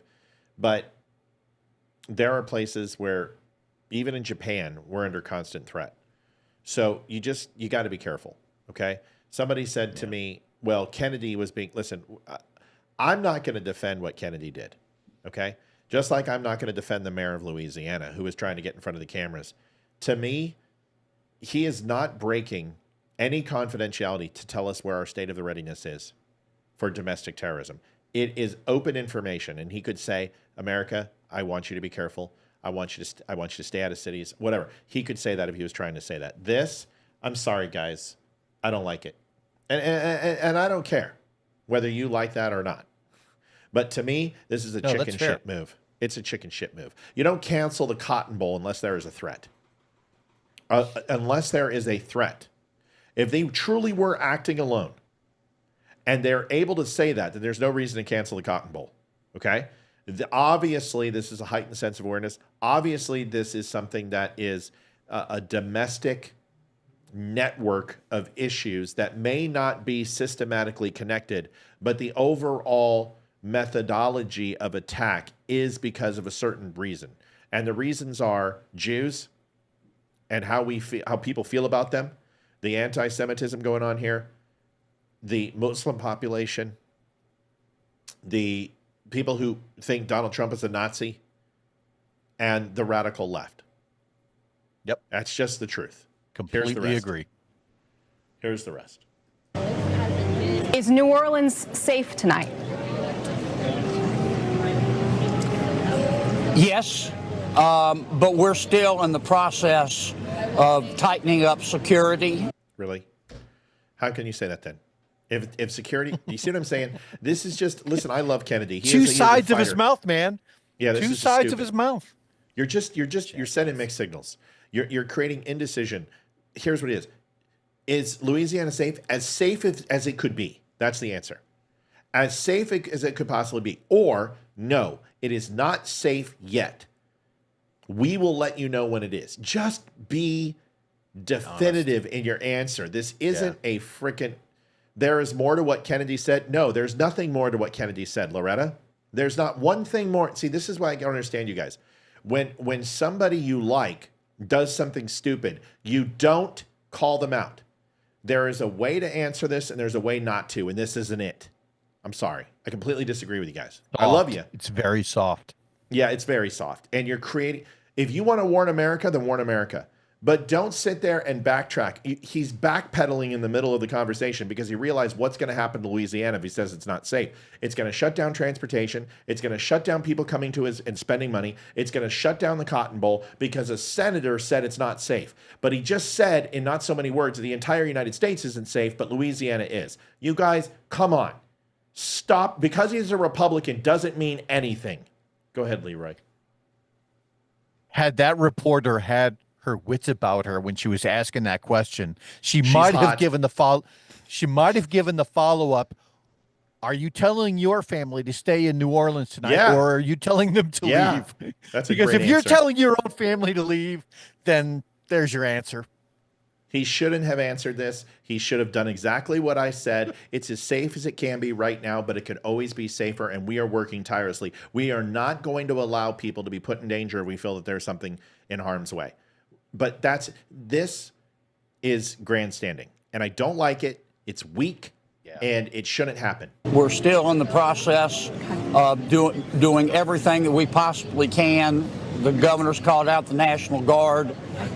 We've got more FBI coming. Did I say Cotton Bowl? I'm sorry, Sugar Bowl. Thank you. We've got home. It's been a long week already. I mean, God, it's like the first couple days in 2025, and I'm already like, shit, what a year.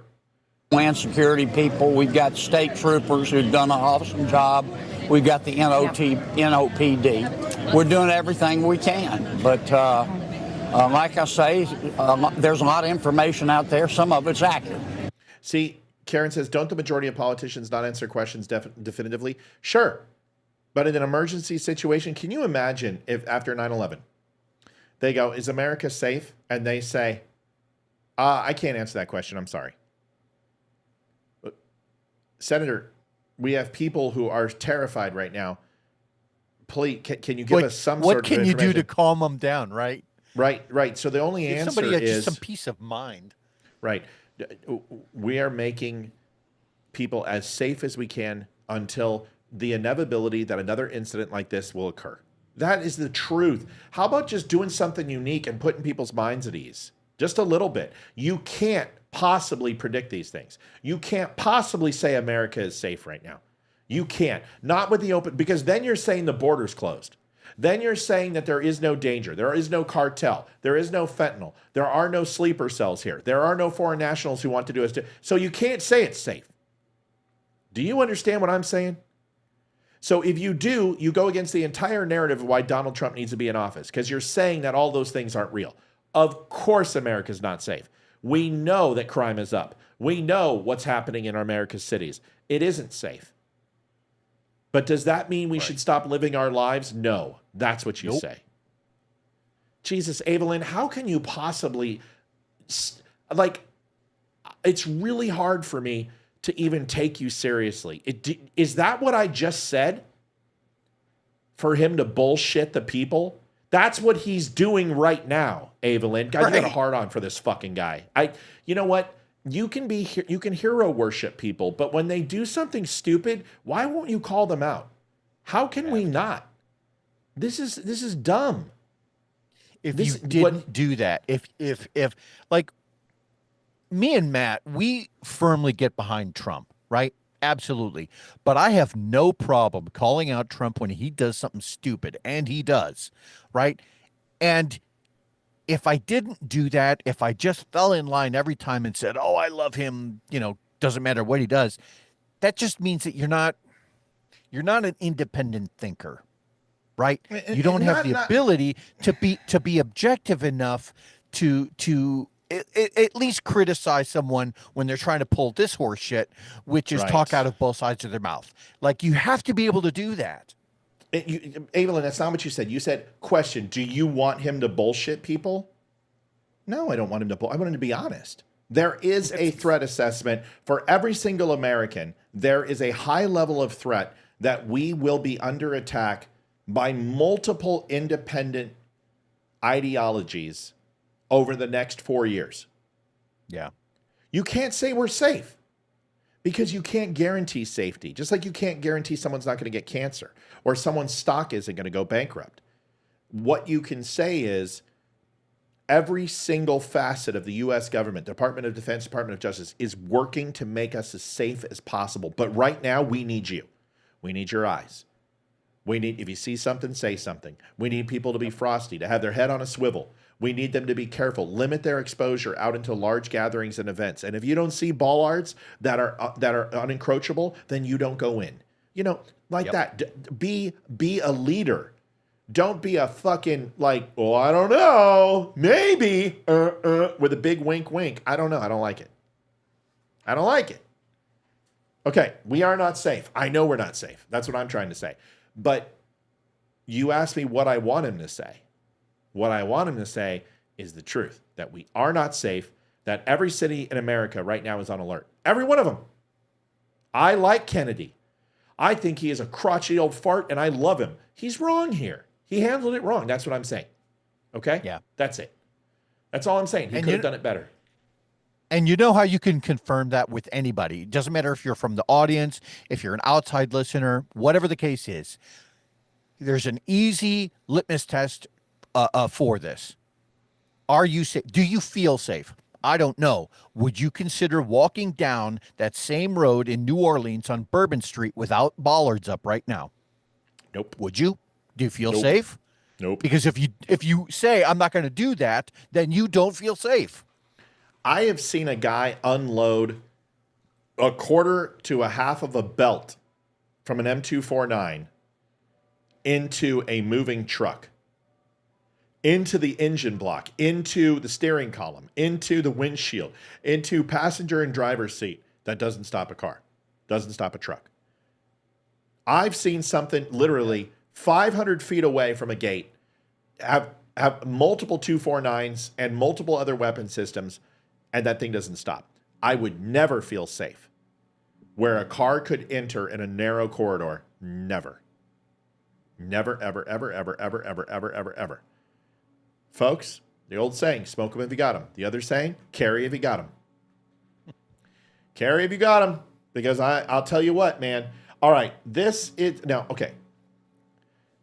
Not all Muslims are bad. I'm probably one of the most loving Muslim people that I know because I defend most Muslims. Sorry. There's a way to say it. There's a way not to say it. And I say it out of respect. That's all. Okay. It's Muslim, but you can say it Muslim if you want. But when you spend some time over there, you say it how you want. I don't find the Muslim people to be bad people. I find that they are the most extreme people on the planet, minus the cartels. That is about as honest. But well, besides some of the diamond miners and the warlords in Africa, Kenya, it's like Kenyans. I would probably put some Ethiopians there. I would probably put the drug cartels there. But Muslims are radicals beyond, because most of those other people are all about money. Muslims are about killing infidels. Not all of them, but the ones that are radicalized. Their job is to kill as many infidels in the loudest, most extravagant way possible. That is their ultimate goal. And they are impossible to see. Cartel guys get tattoos. Cartel guys carry certain types of weapons and money. They have identifiers. Terrorists, they don't. And Leeroy and more Leeroy, spent most of his life and part of my life trying to stop people like this and trying to look into a magic 8-ball and identify what their intent was. And as we know, that's impossible to do unless you're Hillary Clinton. Because her intent was to do nothing wrong, of course. So I want you to listen to this. And thank you so much, Bobby. We love you. Thank you, Bobby, for letting us hit our goal. Thank you, Bobby. I wasn't going to say anything. I was not going to talk about it tonight, but thank you. God bless you. Folks, this is the tightest 3 months of our lives. Actually, 2 more months, January and February. Things get better in March. But you're going to be sitting home listening to us, sipping on the whiskey, drinking grandpa's cough medicine, a little bit of snow. You might as well help out the show to make sure we're here. So help us out. We don't ask for an extravagant amount. I know $2.75 is a lot for most people to do, but if everyone pitches in, gives $5 here or there to thedumbshow.com/donate, we can overdrive. Keep it up. Tom says, y'all so lost. I don't know who he's talking about. So I want you to watch America Gave. And by the way, Tom, if you're talking to me, 804-212-2208. You can call us and tell me why we're lost. Yeah, tell me why we're lost. Just educate us. We would love to hear it. If you're talking about me. Might be me. This is a very interesting segment, and I want you to listen to it. And I'm not saying all Muslims. And I don't cover my ass with declarative statements, but this one's important to me because I know I have Muslim listeners. But there is a mentality here that I want you to hear. Listen to this. Anti-Semitism should not be an opinion. It's not an opinion, it's a crime. Once you allow it under the umbrella of freedom of speech, you're allowing Bin Laden to give a... Okay, never been to Africa, you lost... Yes, you. Yes, me. What? Who the fuck is he talking about? Never been. Leroy's never been to Africa. You sure? Are you talking about me? You sure? You sure, Tom? Tommy, you want to make that bet? Ooh. Pick up the phone, Tommy. Yeah, I'll take that bet. I'll take that bet. Why don't you pick up the phone? Let's have that conversation. Let's find out who knows what and who knows fuck all. Pick up the phone. You and that bass got something in common. You're both big mouths. Call. Put your money where your mouth is, fucking pussy. A speech in your street, then do not be surprised for Al-Qaeda to be run in your street. The Muslim Brotherhoods are the radical Islamists. Yeah. You saw them in the United States of America and various places around the world. They use the mosques and various platforms to bring hate and racism towards the society and the community. And a great example of that is when they protest in the street in the name of Palestine and the freedom for Palestinians, they occupy the street for 1 hour. They prevent the Jewish community to participate or to attend or to be around or at.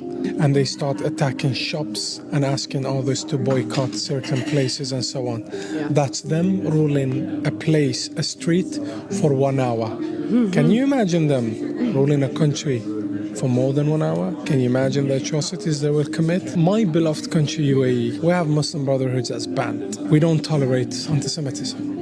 Unfortunately, the Muslim Brotherhoods are not banned in the United States of America and not classified as terrorism or as a terrorist, even though Hamas is the armed forces of it.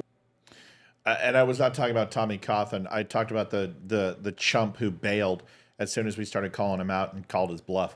Listen, there's a lot of things that I haven't done in life, but don't tell me what I have and have not done. You don't know shit about shit. And the funny thing is I'll back it up. I'll back it up with a photo. I'll back it up with a service record.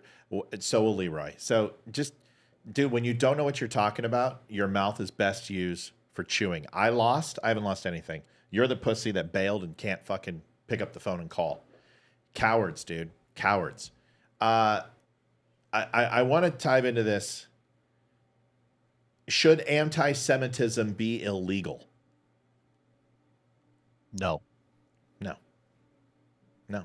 No. And I applaud what he was saying. I So truly do. I do too.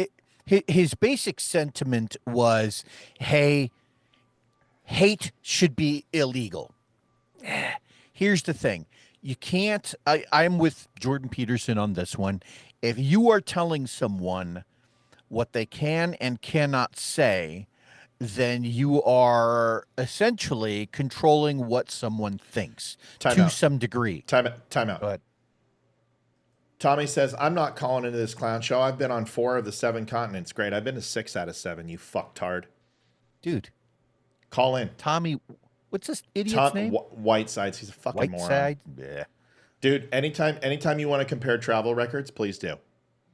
Whenever you're ready, dude. Just call in. You won't call into this clown show because you got a big mouth. You don't know what you're talking about. And I'll be surprised if you've been outside of the United States. Because you're just a big mouth. You're just a loud mouth who has no backbone. You like to talk some shit. Well, we're ready. You want to get froggy? Jump, motherfucker. We're waiting for you. I Come love on in. talking shit, so call in.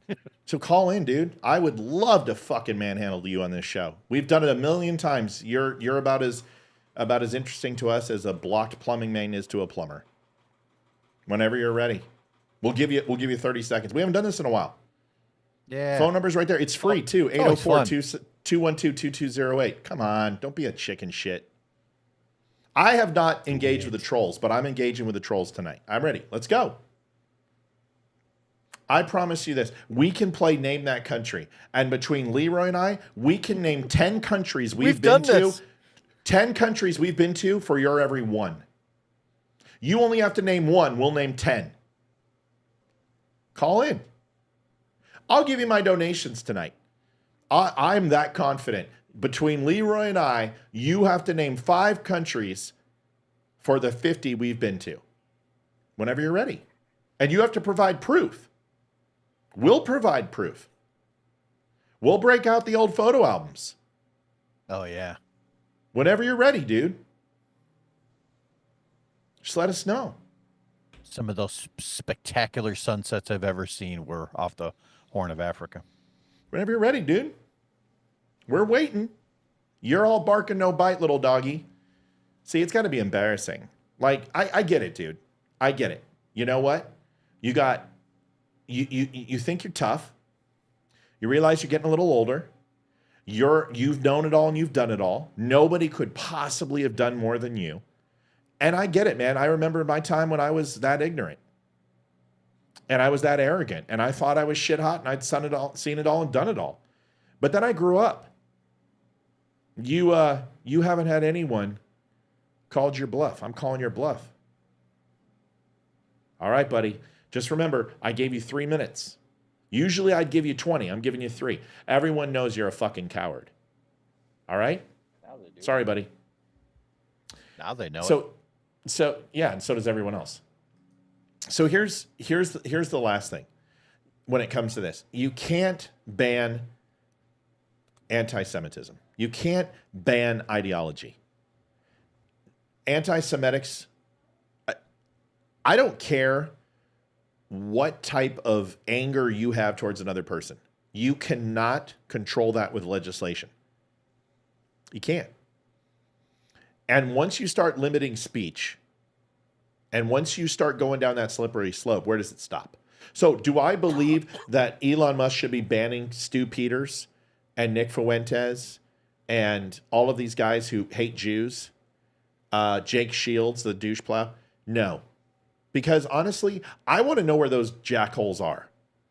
I want to be able to watch these guys. Thank you, Maureen. I want to know what they have to say. But what you don't get to do is act out in violence under the guise of free speech. There's my issue. You can't go and blow up a mosque under the guise of free speech. You can't go out and hang black people. You can't go out and beat the shit out of guys like Tommy, not Coffin, the other guy, because he's allowed to have speech, and so am I. Thank you so much, Robert. Robert Ballmer. Hey, that might be a new donation. We appreciate you, Robert.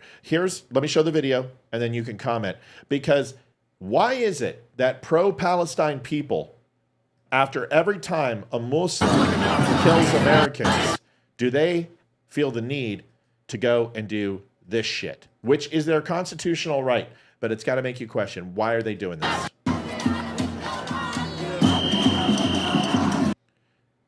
Tom, I don't talk to females that pretend to be guys. You've already been pimp slapped. You're done. You had your chance. Fuck yourself.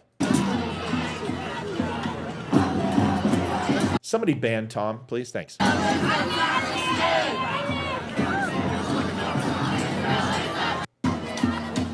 So every time you have an attack in the United States, you have pro-Palestinian groups that decide to go ahead and protest. And you have to ask yourself the question, is that protest or is that celebration? Leroy. Protest or celebration? I'm sorry. That, it depends, right? There's a line there. Now, I'm sorry, because I had my screen partially covered up when I was looking up a term, because I had something that I wanted to add. It's something called the paradox of tolerance. There's a cartoon that's involved with that. Can you show that again to me? Sorry. You didn't watch the whole thing? Okay. Anti-Semitism should not be an opinion. No. Oh, that. Gotcha. It's not an opinion, it's a crime. Once you allow it under the umbrella of freedom of...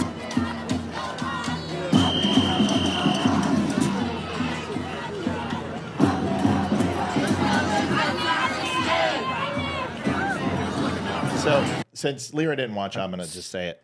No, too late. Any violence in there?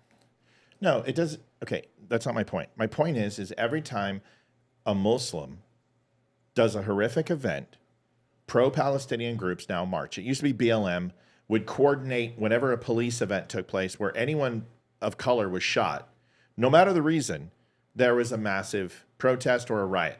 Now, anytime Jews die or anytime something Americans die, they're out there in the streets doing their shit. Now, my point is that they're in shamags. They're using PLO garb. Mm-hmm. They're yakifa or yakifa, wearing that around their face, which is ceremonial terrorist garb. They're shouting death to Israel. This is happening in the United States. Is that free speech?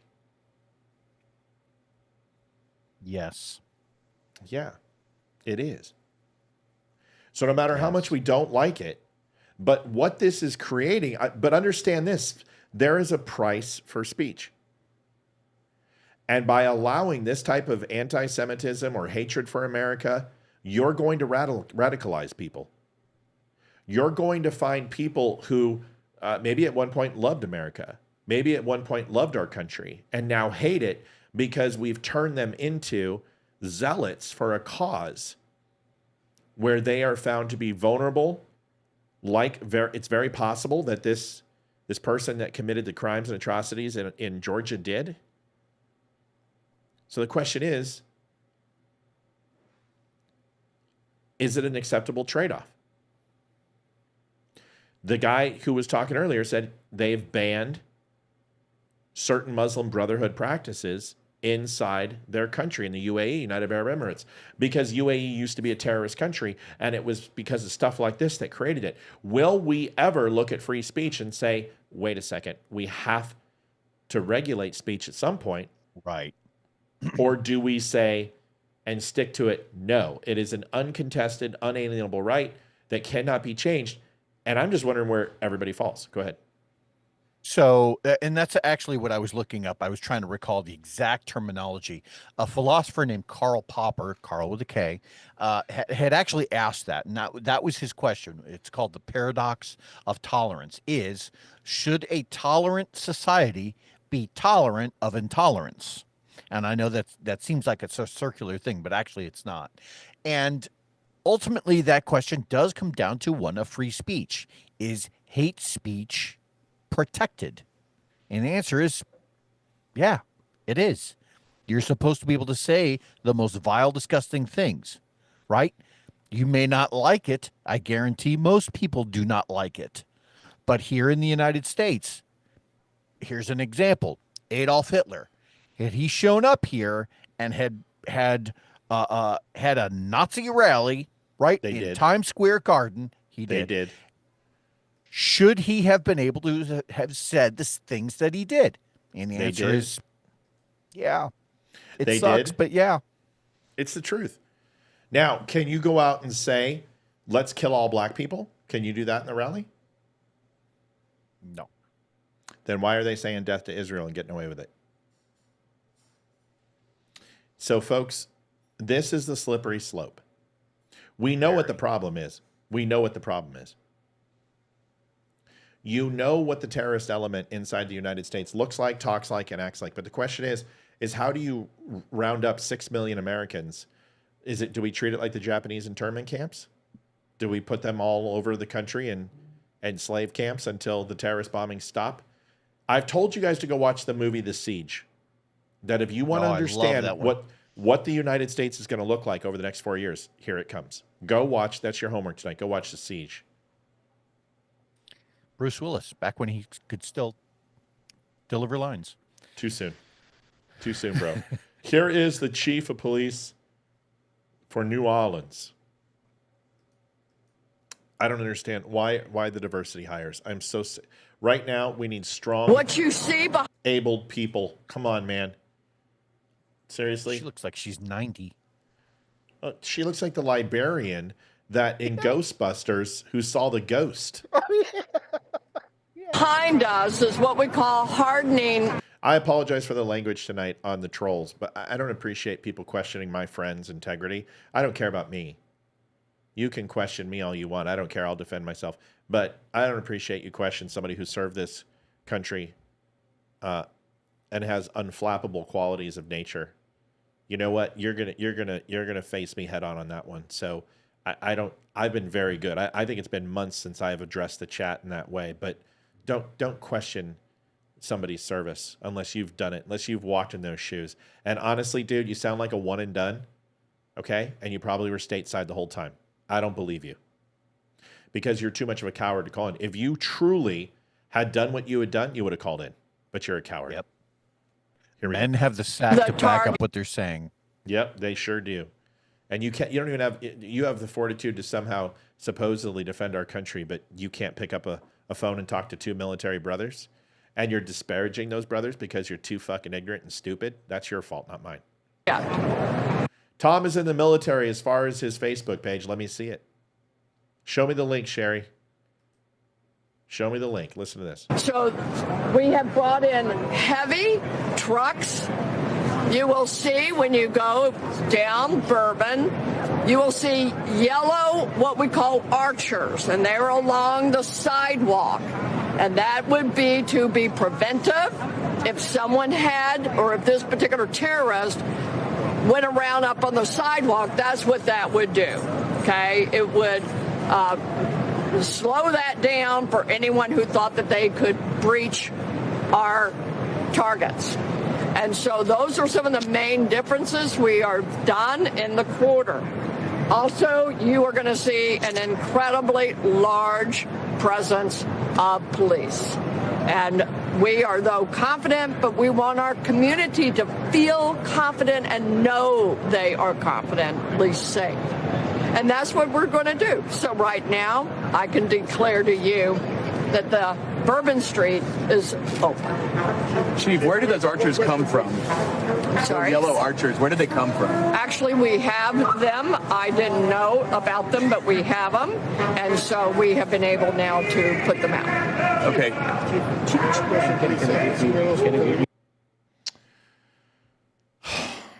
Didn't know we had them, but now we can put them out. She's the chief of police, but didn't know that she had. Okay. Wouldn't that be nice? I got Tom. Looks like an officer. Go figure. Maybe. And we're gonna find out. Get two captains on either side. No, that's my thought. Airborne? Maybe? Whiteside's U.S. Army Airborne.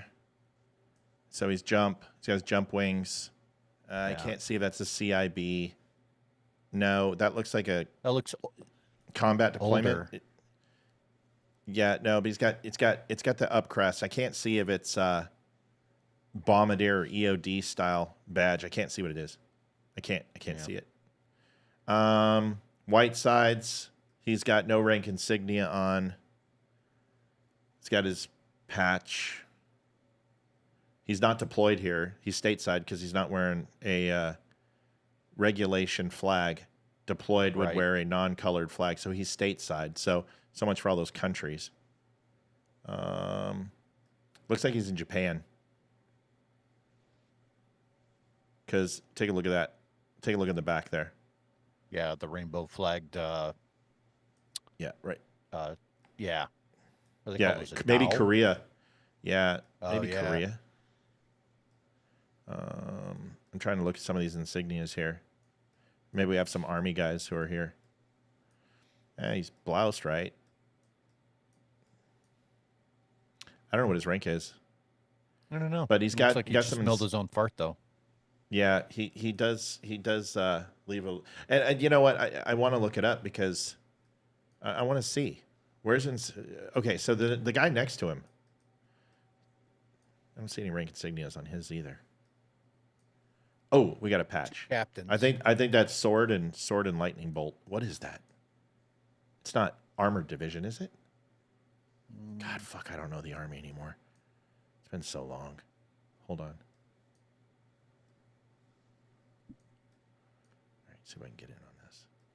Oh, I see what you're looking at on the shoulder. Yep. Left hold shoulder. on. I know the symbol. I just can't think of it. Somebody in the army, tell me. Yeah.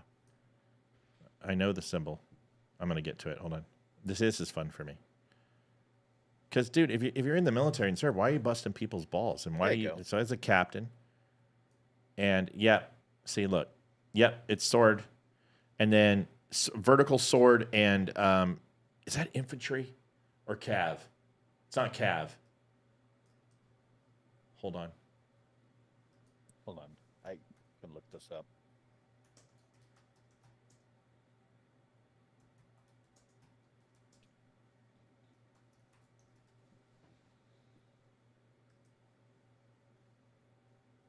There it is. Civil affairs.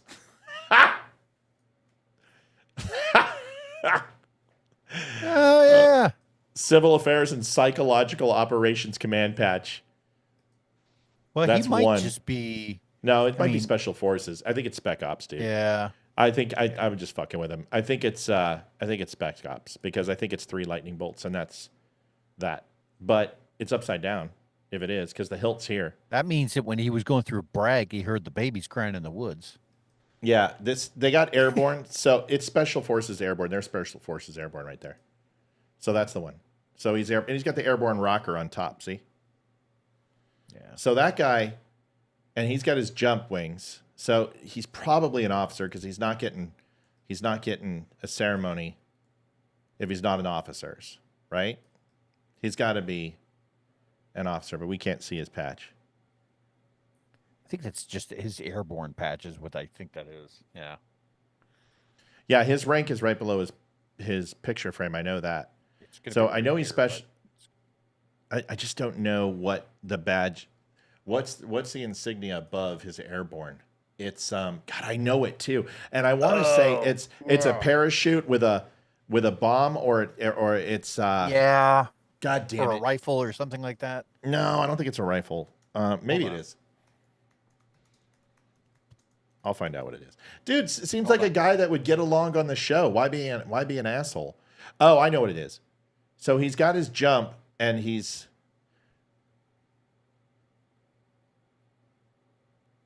a CIB. That's what it is. It's got to be a CIB. Look, combat infantry badge right there, but black. Or it's the one with the parachute. dagger. See, that's what I thought, but the one in the middle is wings with a star on it. So, yeah, I got it. Hold on. Hard to say. God darn it! I'm Shitty gonna find out. resolution. Army jump badge, star wings. Let's just find out. So yeah, so.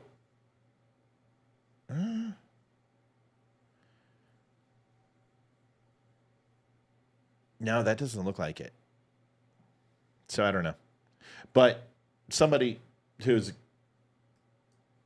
airborne probably be able to tell us. So he's not a ranger. He's airborne officer. What I don't understand is why does he not have his rank on his epaulets if he was an officer? So he's got to be an NCO. Right? Well, no. The Army had made that transition. They all wear them right here now on the chest.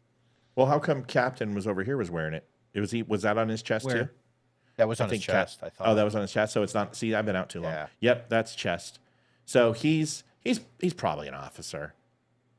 You know, overvalued, self-inflating, cake eater.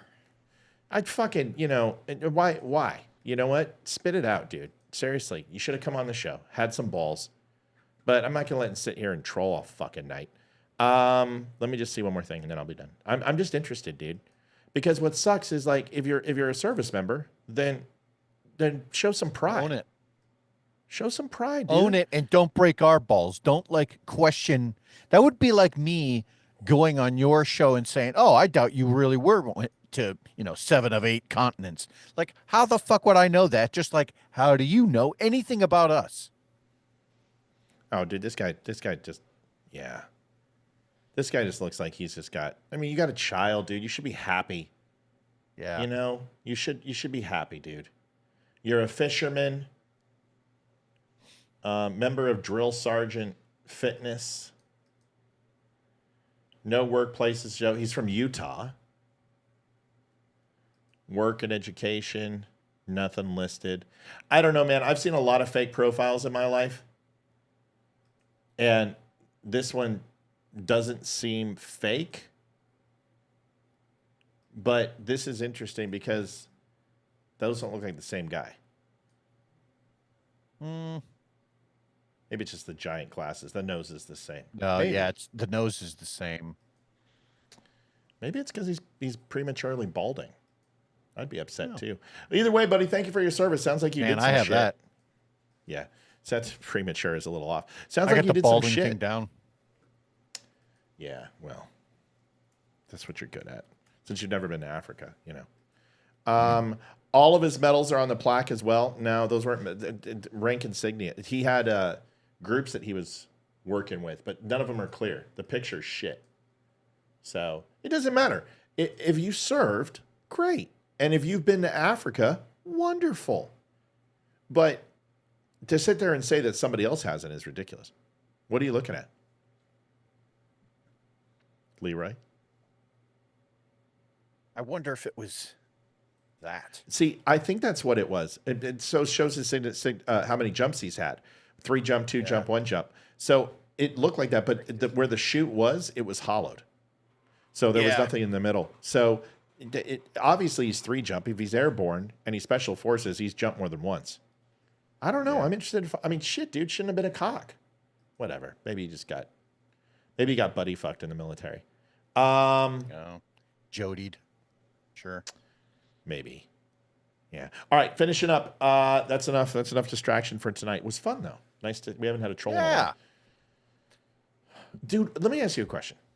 Why is military always such dicks to military? And I'm not talking about inter-service rivalry. I'm talking about the group of people who got out and think that they were fucking G.I. Joe and they did it all. Right. Why? I think there's some level of bravado, like people, especially in the Army, right? Like those are guys who sit around and beat off to Rambo, one too many times. And, they just think that, oh, yeah, I fired an M60 off the hip. Yeah, I think that there's some level of it's not inter-service rivalry. It's demeaning of other people's personal records because you think that you've done more without the realization that, hey, guess what? Each and every service has their group of badasses. Coast Guard has some badasses. And, and it pains me to say that because, Navy typically likes to fence a lot with the Coast Guard, but truly, there are some of the badass Coast Guards. Some of the best guys I ever met were SAR guys. Of course, I've never been to Alaska. I've never been to Alaska or never been to Kodiak Island either. But if I had, I'm sure there were SAR guys there that were really exceptional at what they did. By the way, he's air assault. Paul said it, and I saw that on the initial badges. But that's exactly what it was because it was hollowed out in the middle here, but he has a star on the top of it. So why? It's supposed to be the front end of a Huey, huh? Yeah. Yeah, it's exactly what it is. But it's an air assault badge. It makes sense. So either way, so the guy jumped out of some planes. He was airborne, wasn't a Ranger, wasn't Special Forces, but had a Special Forces patch. Interesting. So I guess there's a classification in airborne that you can be Ranger qualified, but not a Ranger. Anybody Army can explain that to me? Make sure I got it right. I bet you that's not unlike the guys who go through SWIC and work with the teams. Even though they're not SEALs, they work with the teams and they're still, technically part of Special Forces. Well, air assault, Paul, I got you. That's what I saw it. That's when I first saw, but I didn't know. Jumping out of a perfectly good helicopter into icy cold water. No, I'm okay. He probably didn't expect to get called out. He thought he could come in and run his fingers without. Listen, I don't care. There's always somebody who's done more. There's always somebody who's done more than you. There's always somebody who knows more than you. But that doesn't mean you get to disparage somebody and start questioning where they've been. It's not like we were making grandiose claims here. The fact that we're still talking. Literally all we said was if somebody went out to DJ that they would have gone through certain airports in Africa, and I would know because I've been there. That's all I said. And we also said we just talked about terrorist groups and the people in certain countries of where I would and would not necessarily trust. And anyone that says that they have an issue with Ethiopia, anyone that says that they have an issue with Kenya, anyone that has an issue with DJ, or would be based and lucid, considering that most of those places are terrorist havens and where they Boko Haram produce. Loves it. Yeah, right. So we can make these pretend misnomers that North Africa isn't a terrorist bed of training and people who conduct a shit ton of the worst atrocities across the world. Or you could just sit here and say, oh, you've never been to Africa. Well, okay. Whatever, dude. See, that's the problem with ground pounders. Door kickers are great. I love door kickers. Some of my best friends are door kickers. But I would never tell you how to breach a fucking... Right. I'd never tell you how to breach a room. Don't fucking tell me about analysis and intelligence and where the threats in the world are, because you're going to get your fucking ass smoked, right? I'm not going to go ahead and try to do a 100-yard increase on every single shot that I take and go ahead and start making 700 and 800-yard shots and want to compete with you. I'm certainly not going to talk to you about explosive ordnance. I'm certainly not going to talk to you about how to effectively jump out, even though some of us have done those things. We're not experts in those things like you are.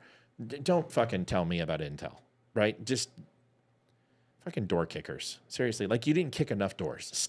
Go re-enlist and kick some more doors until you get it out of your system. Last piece, and then we're going to go ahead and go. this video came up, and this was about the supposed January 6th pipe bomber. And that there's additional video. The FBI has released new footage of the January 5th, 2021 pipe bomb person. They say that this person is the actual perpetrator. Can't find this guy. Or on the bench. It's going to be. And it looks like Luigi Mangione.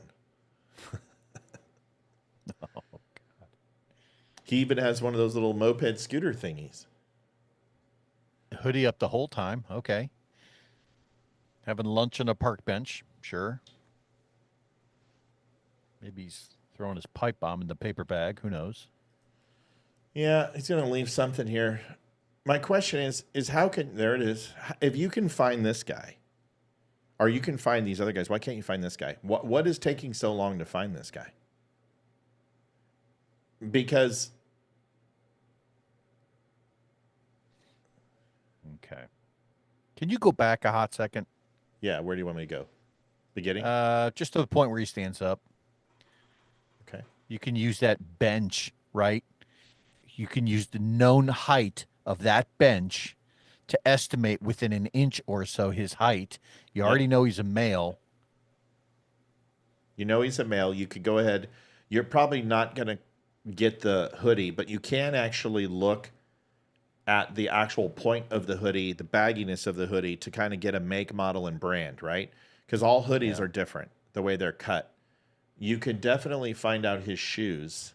And you can tell by his gait. Yeah. Right? Yeah. I'm watching. You could find him. You could find that dude walking around in another chunk of video. You could identify him, but you need to get his hood that's off. my problem. Yeah. That's my problem. Is he wasn't very far because he's only wearing a single hoodie, and it was fucking cold that day. Look up January 5th weather, what it was. For me, please. January 5th, 2021. What was it in Washington, D.C.? And that's going to tell us a lot. And you're only going to make it about 5 minutes out there before you're freezing your balls off. I don't care. Oh, I like cold weather. If it was, 20 degrees, you're going to be freezing, especially in Washington. Weather Spark, here it is. Weather Spark reports that. And it was night. It was late night. So just do I was just gonna 1 say. 1 to 3 a.m. 1 to 3 a.m. Ah, shit. This is given for like a week at a time. It's okay. Take your time. You're on the Don't Friend Me show with. Hey, Matt. How you doing? I'm good. Is this Elizabeth? Yes, it is. I can tell your voice. We're trying to find something right now, but what's up, kiddo? What do you want to talk about? Well, military, the way the Army kind of does some things with the RTC. Okay. With RTC, you're able to become like a special forces, like a ranger or something. But if you are not chosen to go into that branch after you graduate from college, you may not. You may be certified to do one thing, but not be able to go into that area whenever you graduate. Like for me, I wasn't able to go on into the military at all whenever I was in ROTC because I had asthma. Right, and but you can't get Ranger qualified in ROTC. No. Well, some of them did. How? They went to Ranger school? Because, They went to Ranger school? They can, yes. So a 17-year-old kid can go in and an ROTC and go through Ranger qualification and be Ranger qualified.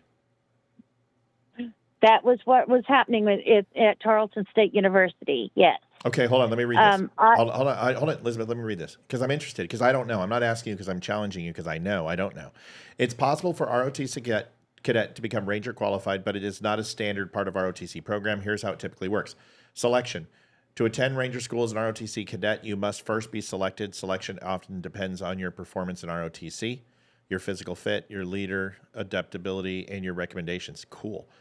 Summer training slots. Some ROTC programs have limited slots for advanced training. This is kick-ass. I didn't know this. Prerequisites. You must meet the prerequisites for Ranger School, including meet the height and weight standards, passing the Ranger PT, the RPF physical test, RPFT, demonstrating basic soldiering skills, waivers and special considerations, timing cadets. That's awesome. I had no idea about that. So cool. Thank you for telling me. What else? Keep going. Well, see, whenever I was in ROTC, even though I didn't get to go on in, I still got a military bar because I was the highest recruiter in ROTC. I got chaplain certified, but because I could not go on in, I could not be. Yeah, there was a big story about that because I didn't know how to put a rifle AR together, and I was following the directions of my sergeant, and he said to do everything backwards, and what he was doing, but he was left-handed and I was left-handed. So I was the dumb butt that shot him in the patootie. So that was something that I ended up doing. So he ended up putting me in as a chaplain instead. Well, but thank goodness I didn't go on into the military because I do not think I would have made it as a military soldier. I don't know about that. Real quick, we're going to kick back to this. So there's a couple things. How do we know? How do we know he's a male? How do we know he's a male? Well, there's a couple things. But first, it was 40 degrees. Yeah, you want that weather? It was 32 degrees with wind chill. Yeah, and see if you have anything different than that. Well, well, it depends on what time, but I'm showing that at its coldest at night, looked like it got down to as low as 48, with a dew point of 39. The humidity was 71%. Wind speed was 0. Wind gust was 0, and the pressure was 30.38 inches on the barometric. Yeah, mine was between 1 and 3 a.m. in the morning is what they said on January 5th. Once again, weather is, you think they have accurate records and they go, 120 years ago it was what? I'm like, I can look up on the internet and get 17 different weather patterns. Yeah. How do we know it's a guy? Well, shoe size for one. And once again, you could have a very large female with a large shoe size. But if you look at these bricks right here, these bricks are about 8 inches apart. And he is well over the length. You have a really good shot here of the brick right next to him. He's actually closer to a brick and a half.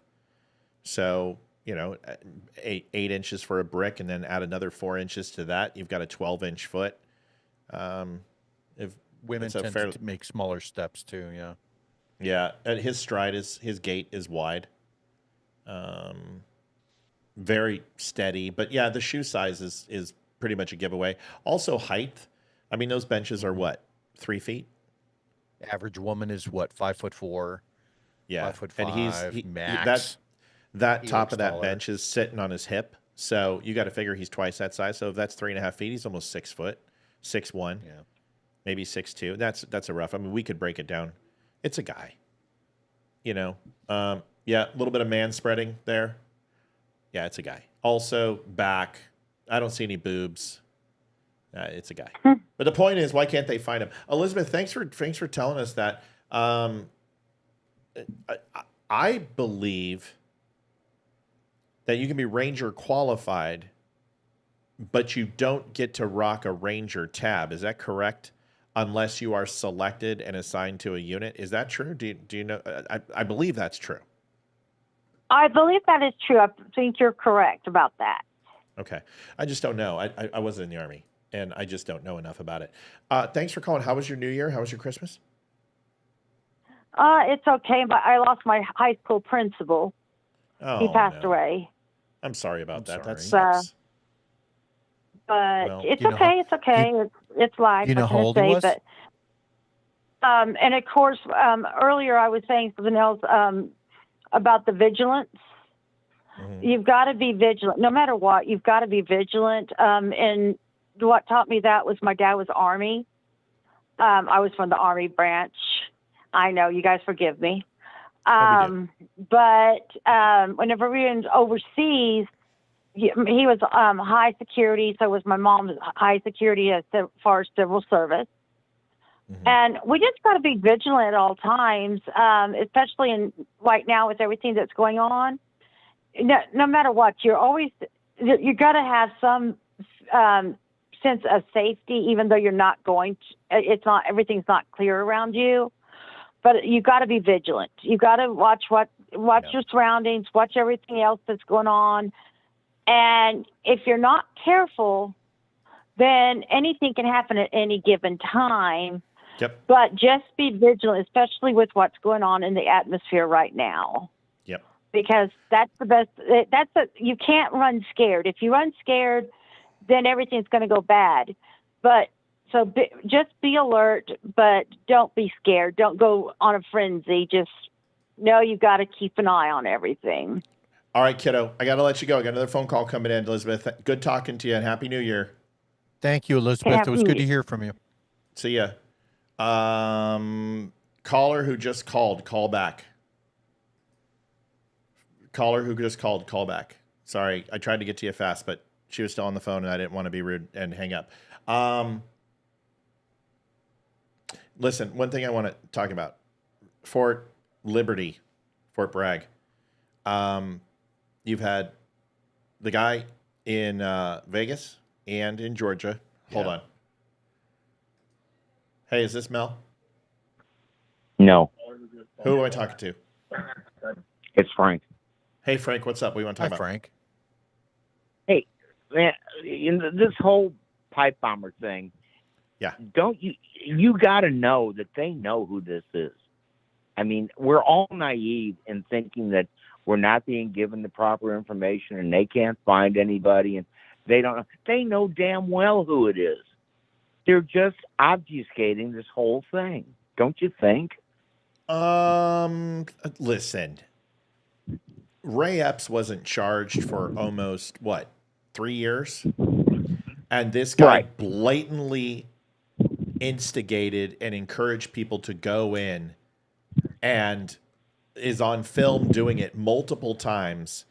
And unless he turned state's evidence and flipped and become a CI, he should be in jail. And when he wasn't, they put some charges on him, and then everyone said, okay, see, that shows that he's not a CI. Give me a break. I believe that if you were politically connected in J6, that there were exceptions that were made. Look at Nick Fuentes. Why didn't Nick Fuentes get arrested? He's on a no-fly. They seized his bank accounts. They kicked him off all social media. Why wasn't he arrested for J6? Why is he walking free? So my thoughts are this. They may know who he is. It's hard for me to believe, especially in Washington, D.C., that has more fiber optics and more cameras than just about any other place outside of Los Angeles and New York City, and Chicago, that they didn't clock this guy somewhere else and get a recording of him and recreate, because that's what they did for Luigi. I told you they were going to do that. They were going to find the initial shot of him and then literally just start checking cameras in a circumference all the way around and recreate his steps. That's exactly what they did. They recreated him all the way until what toll booth he took, and they were able to track him all the way back to the state of origination where they thought he was coming from.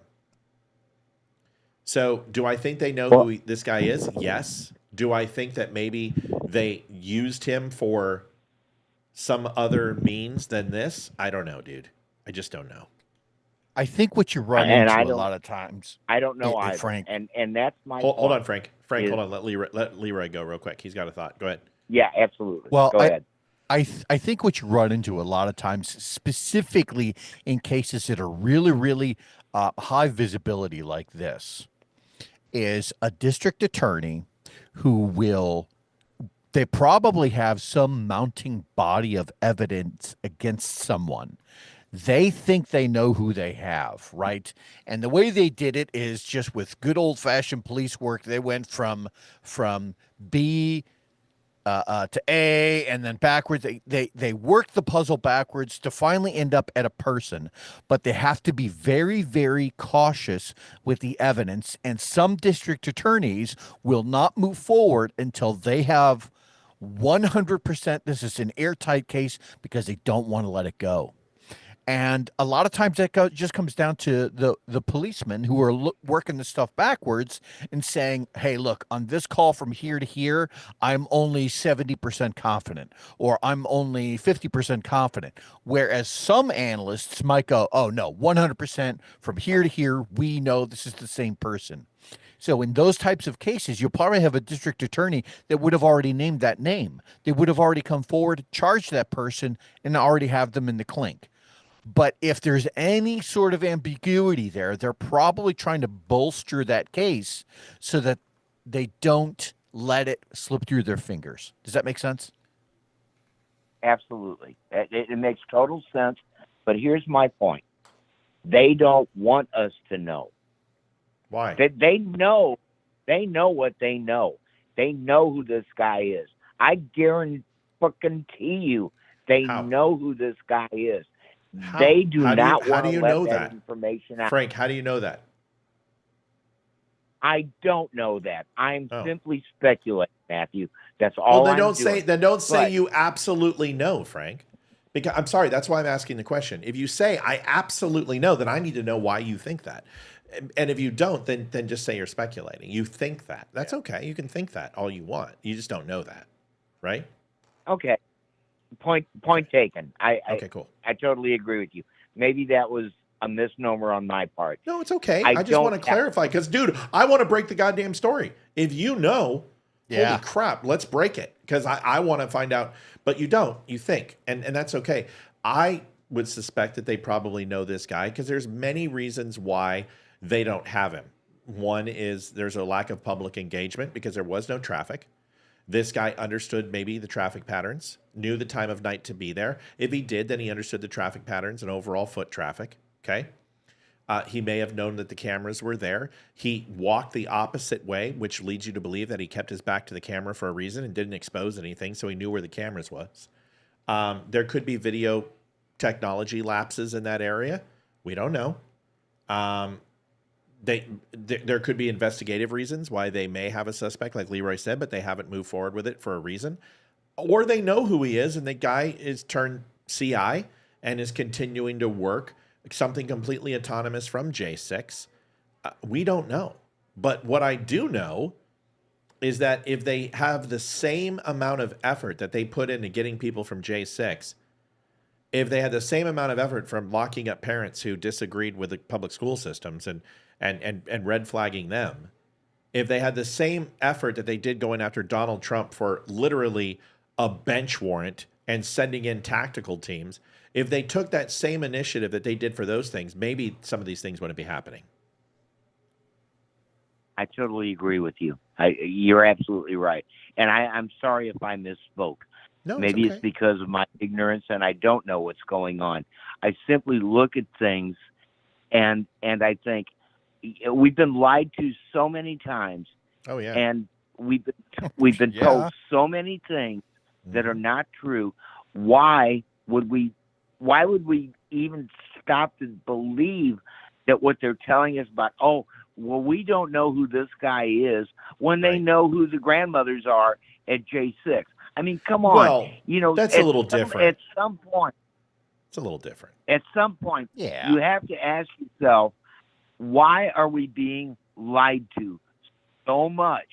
Why are they trying to cover this up? Because I firmly believe that this is just a cover-up.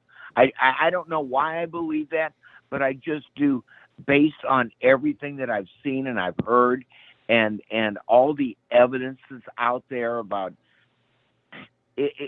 It makes me crazy sometimes, but I don't trust our government. I don't trust them to be honest with us because, they haven't been.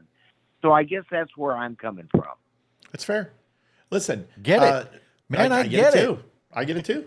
I wouldn't trust them with anything. But once again, I think there's something much different about a pipe bomb that goes off and kills people and a pipe bombs that were found. Because remember, they also found that guy's truck that they found a shit ton of pipe bombs into it when they went to his house. Very different. It had the Trump sticker on the back of his vehicle, but they found out that he was a Democrat. So going off and finding are two different things. Now, they find guns all the time that are thrown and ditched out of windows. They find bodies. That's different than somebody going in and shooting up a mall. And you have an active crime scene, you have an active shooter, and you have a manhunt. That's different than you find an old 22 with tape around the hilt or the hand or the grip, and the serial numbers filed off. You don't put it all APB. You see what I'm saying? So yes, it is important. Yes, we need to catch that fucking guy, but on the list of priorities, obviously they have found it not to be as important. Frankie, I got to let you go, buddy. I got to wrap up. I got to let Leeroy get out of here. He's had a late night, and we're already over almost 50 minutes past. And although I love being on with him this late, I got to let him go. Cool? All right. Hey, I love you guys. Leeroy, take care of yourself. You guys stay You too, safe, Frank. okay? I love you, man. Ditto, buddy. I'm going to end there. Thank you, Frank. There wasn't a lot of positive tonight. So, how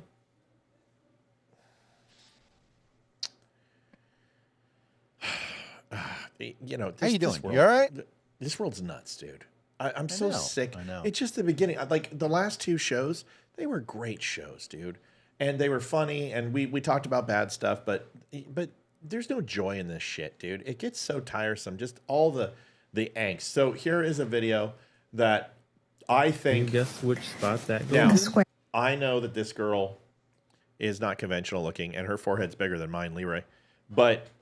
I think she is adorable. I love this. Every time I watch this video, I have to watch it because I think it's one of the funniest out there. It's just so great. So if you haven't seen this video, watch it. She nails it.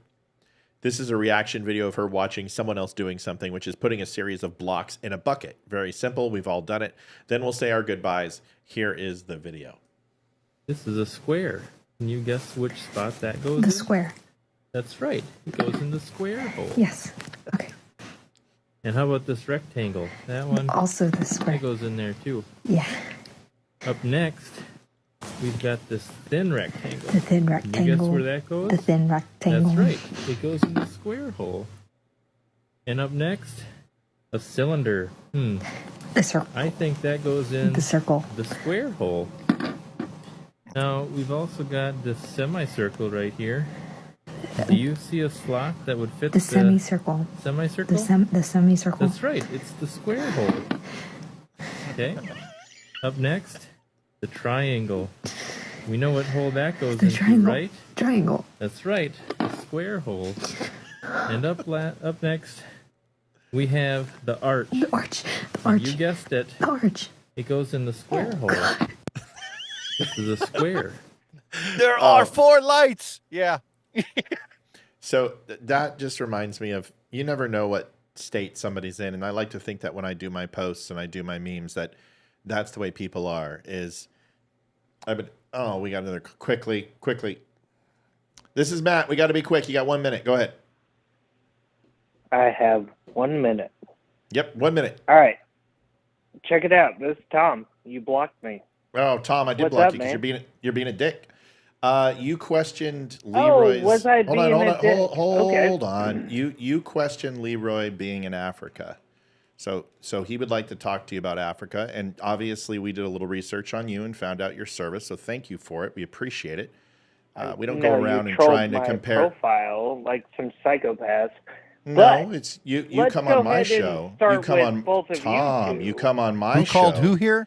And who Where said did- what? who, where Tom? did, Who where said did what, you Tom? guys come from? I don't know. You the one who came on our profile. We're and started doing a talking show, some and mad you shit. showed up on the show.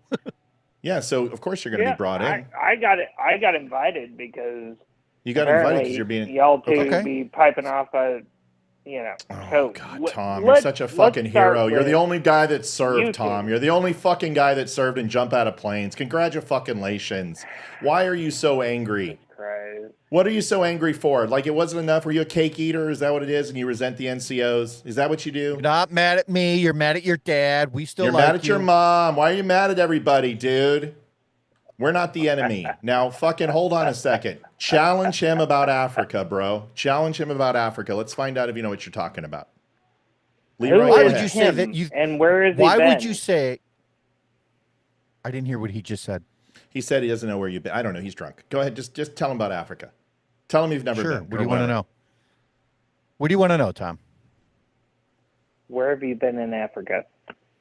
Somalia, Ethiopia, Horn of Africa, Djibouti. Okay, so you've been in East Africa. Yeah. Okay. Well, I went to Sub-Sahara, so there's that. Wow. And Great then, job. you Good know, for you. I went to Nepal. I went to Germany. I went to Iraq Okay. in 03, Been to 05, Germany, 06. Bahrain, I've been Japan, to Afghanistan and had trips. Vladivostok, Like, come Bali, on, man. What do you want? Petropavlovsk, Severmorsk, I don't know. Australia, I never Sydney, Perth. I mean, what the fuck? You want to compare? Tom, Why, is I it never that you're said that G.I. you Joe weren't. or what is it? I don't know. It was obviously I never a dick said that you measuring weren't in contest. Africa. You made the assertion that I had never been to Africa. And now that I have proven, now that I've told you that, now you're just spouting off with all these other countries that you're claiming to have been through. You're What the fuck spelling is the I point? was wrong. You're spelling I was wrong. Say I was wrong, Tom. Say you were wrong. Say, hey, Claiming. and I was wrong. Come on, guys. I was talking out of my ass. I'm not.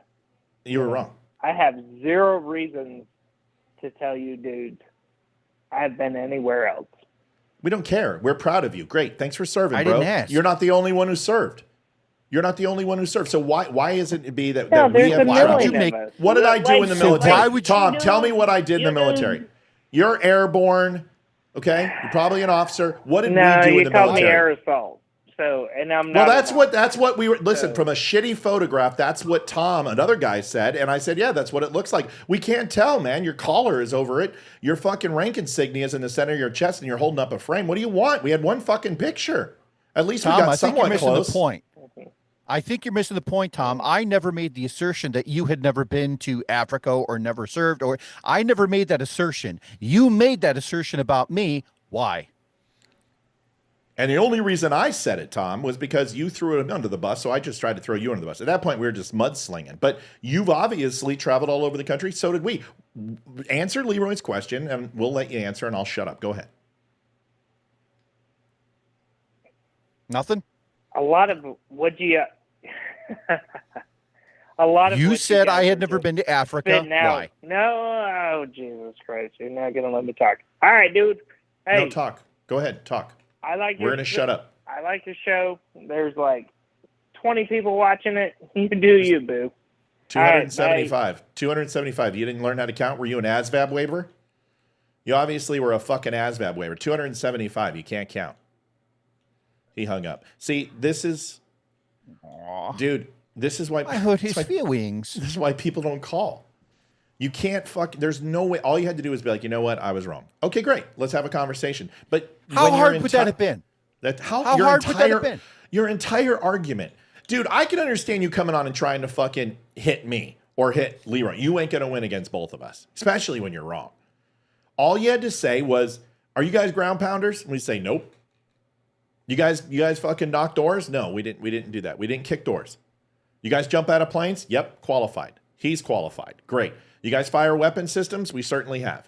You guys do satellite tag? Okay, what did you guys do? We're Intel. Oh, fuck, you're Intel. I know a lot of good Intel guys. Or Intel is shit, which there are some guys who think Intel shit. But you didn't even fucking ask. Just because you've been to a lot of places doesn't fucking mean you're the only one. If I'm not mistaken, all those bases, unless you're Delta, you ain't running the solo mission fucking G.I. Joe. Okay? You got support staff. You got your buddies on your left and your right. You're just drunk as shit, and you thought you were going to fuck around, and you found out. So congratulations. Thanks for making our night easy. Leroy, wrap it up. You got a minute. Oh, good show. You know, something I wanted to kind of clarify, especially with people like Tom on the show, is that when you read a lot of the ABC and NBC stories and they start talking about the things that are happening in Louisiana and New York and what's happening in front of Trump Tower, it's very easy for everyone to look at the timeline involved from the beginning of the year and think, oh my God, everything is connected. Okay. And then this kind of hit me when we were in the latter half of the show. NGA, the National Geospatial Intelligence Agency, they use confidence levels when they're trying to describe any situation. If you're an analyst and you are trying to make a case in your executive summary for something, you have to give it a confidence level. So you as the analyst would say, all right, all of these events are connected, and I have what level of confidence? Low confidence level, medium confidence level, high confidence. You can't say that with any sort of confidence that all three of these were connected other than by timing. So I want everyone to just kind of remember that. If you're going to make assertions like that, it's cool, right? But try and string it together with some logic. And the reason I say that is because I don't want everyone to freak out. I think that's really, really important right now. Because it would be very easy to get most of the American population in a whipped-up frenzy by saying, oh, my God, we in the continental United States are under attack. No, these were just independent attacks in all likelihood, certainly the one at Trump Tower. So just take a deep breath, keep your head on a swivel if you're going to have to go out, but relax. Cool? Yeah, my 1 minute's going to be very, very sound advice. I'm not going to stay on top of it. Here's mine, okay? I fucking can't stand cake eaters. I don't mind officers. I don't mind leaders. But you're 03, okay? Which, if you made 03 in your service, congratulations. But essentially, you're a glorified petty officer. You and I both know it, okay? Captain in the Navy is completely different than captain in the Army. I respect your service, but if you led me, if that's how you treated NCOs under you, there's a reason why you're still not in. And I understand times are hard. I know you're still watching. I understand you're hitting the bottle. I hope you're not alone. But brother, I've worked with thousands of vets, and there's one thing in common. The guys that fucking howl at the moon the most are the guys that spend the least amount of time underneath it. So you can pretend all you want, and that's fine with us because we've seen every cut. It's the guy who's humble. It's the guy who comes in and listens. It's the guy that comes in and tries to qualify like Leroy and I did to each other because we want to find out if it's true or not. You notice how my experience in Africa was never brought up, yet you came at him for no reason. He didn't do anything. He just simply, we both talked about Africa, and you decided to blow the fuck up and get mad and start insulting people, and it has nothing to do with anything. You didn't prove anything. All you prove is that you're wrong. And now you have to go ahead and wake up tomorrow and say to yourself, I guess I did it again. You've alienated everyone around you. And now you've alienated this show. Congratulations. And maybe at some point you'll realize is that it has nothing to do with the people around you but you. If this is the way you treated people in the military, we have a name for you. Shitbag. With a capital shit and a small bag. Thanks for watching the Don't Unfriend Me Show, everybody. Appreciate you. Thank you for your donation. Thanks for hitting goal. Leroy, good to have you, man. I'm sorry it was so late tonight. We've been doing good. It's a good night. Tell the wife, tell the family hello, and I love them, and we'll see you guys soon. Good night to all the 20 people watching. We appreciate you, too. Good night, everybody. Love Thanks. you guys. Take care of each other. Love you guys. See you guys tomorrow. You go. Get out of here. We'll see you guys tomorrow, Friday. We will be on at 7 o'clock. And it is going to be myself and Olivia tomorrow. Mike's unable to make it. Mike's got some previous engagement that he's going to be taking care of. And we cannot wait to see you tomorrow night. We are going to be covering exactly what we always cover, whatever the latest news is, and maybe dive into a little bit more on this. But either way, we're sure that there will be something to talk about, as there always is something to talk about. It doesn't matter whether you serve for a day or serve for 20 years. Appreciate your service, unless you're a cake eater. Have a good night. See you guys tomorrow. Bye. Adjusting transmitter output. This is the Don't Unfriend Me Show with your hosts, Matt, Leroy, Amy, and Olivia. Geopolitics, military analysis, and election coverage. Coming to you live on all major social media channels at The Dumb Show. Honest, direct, unfiltered. We can agree, we can disagree. Just don't unfriend me.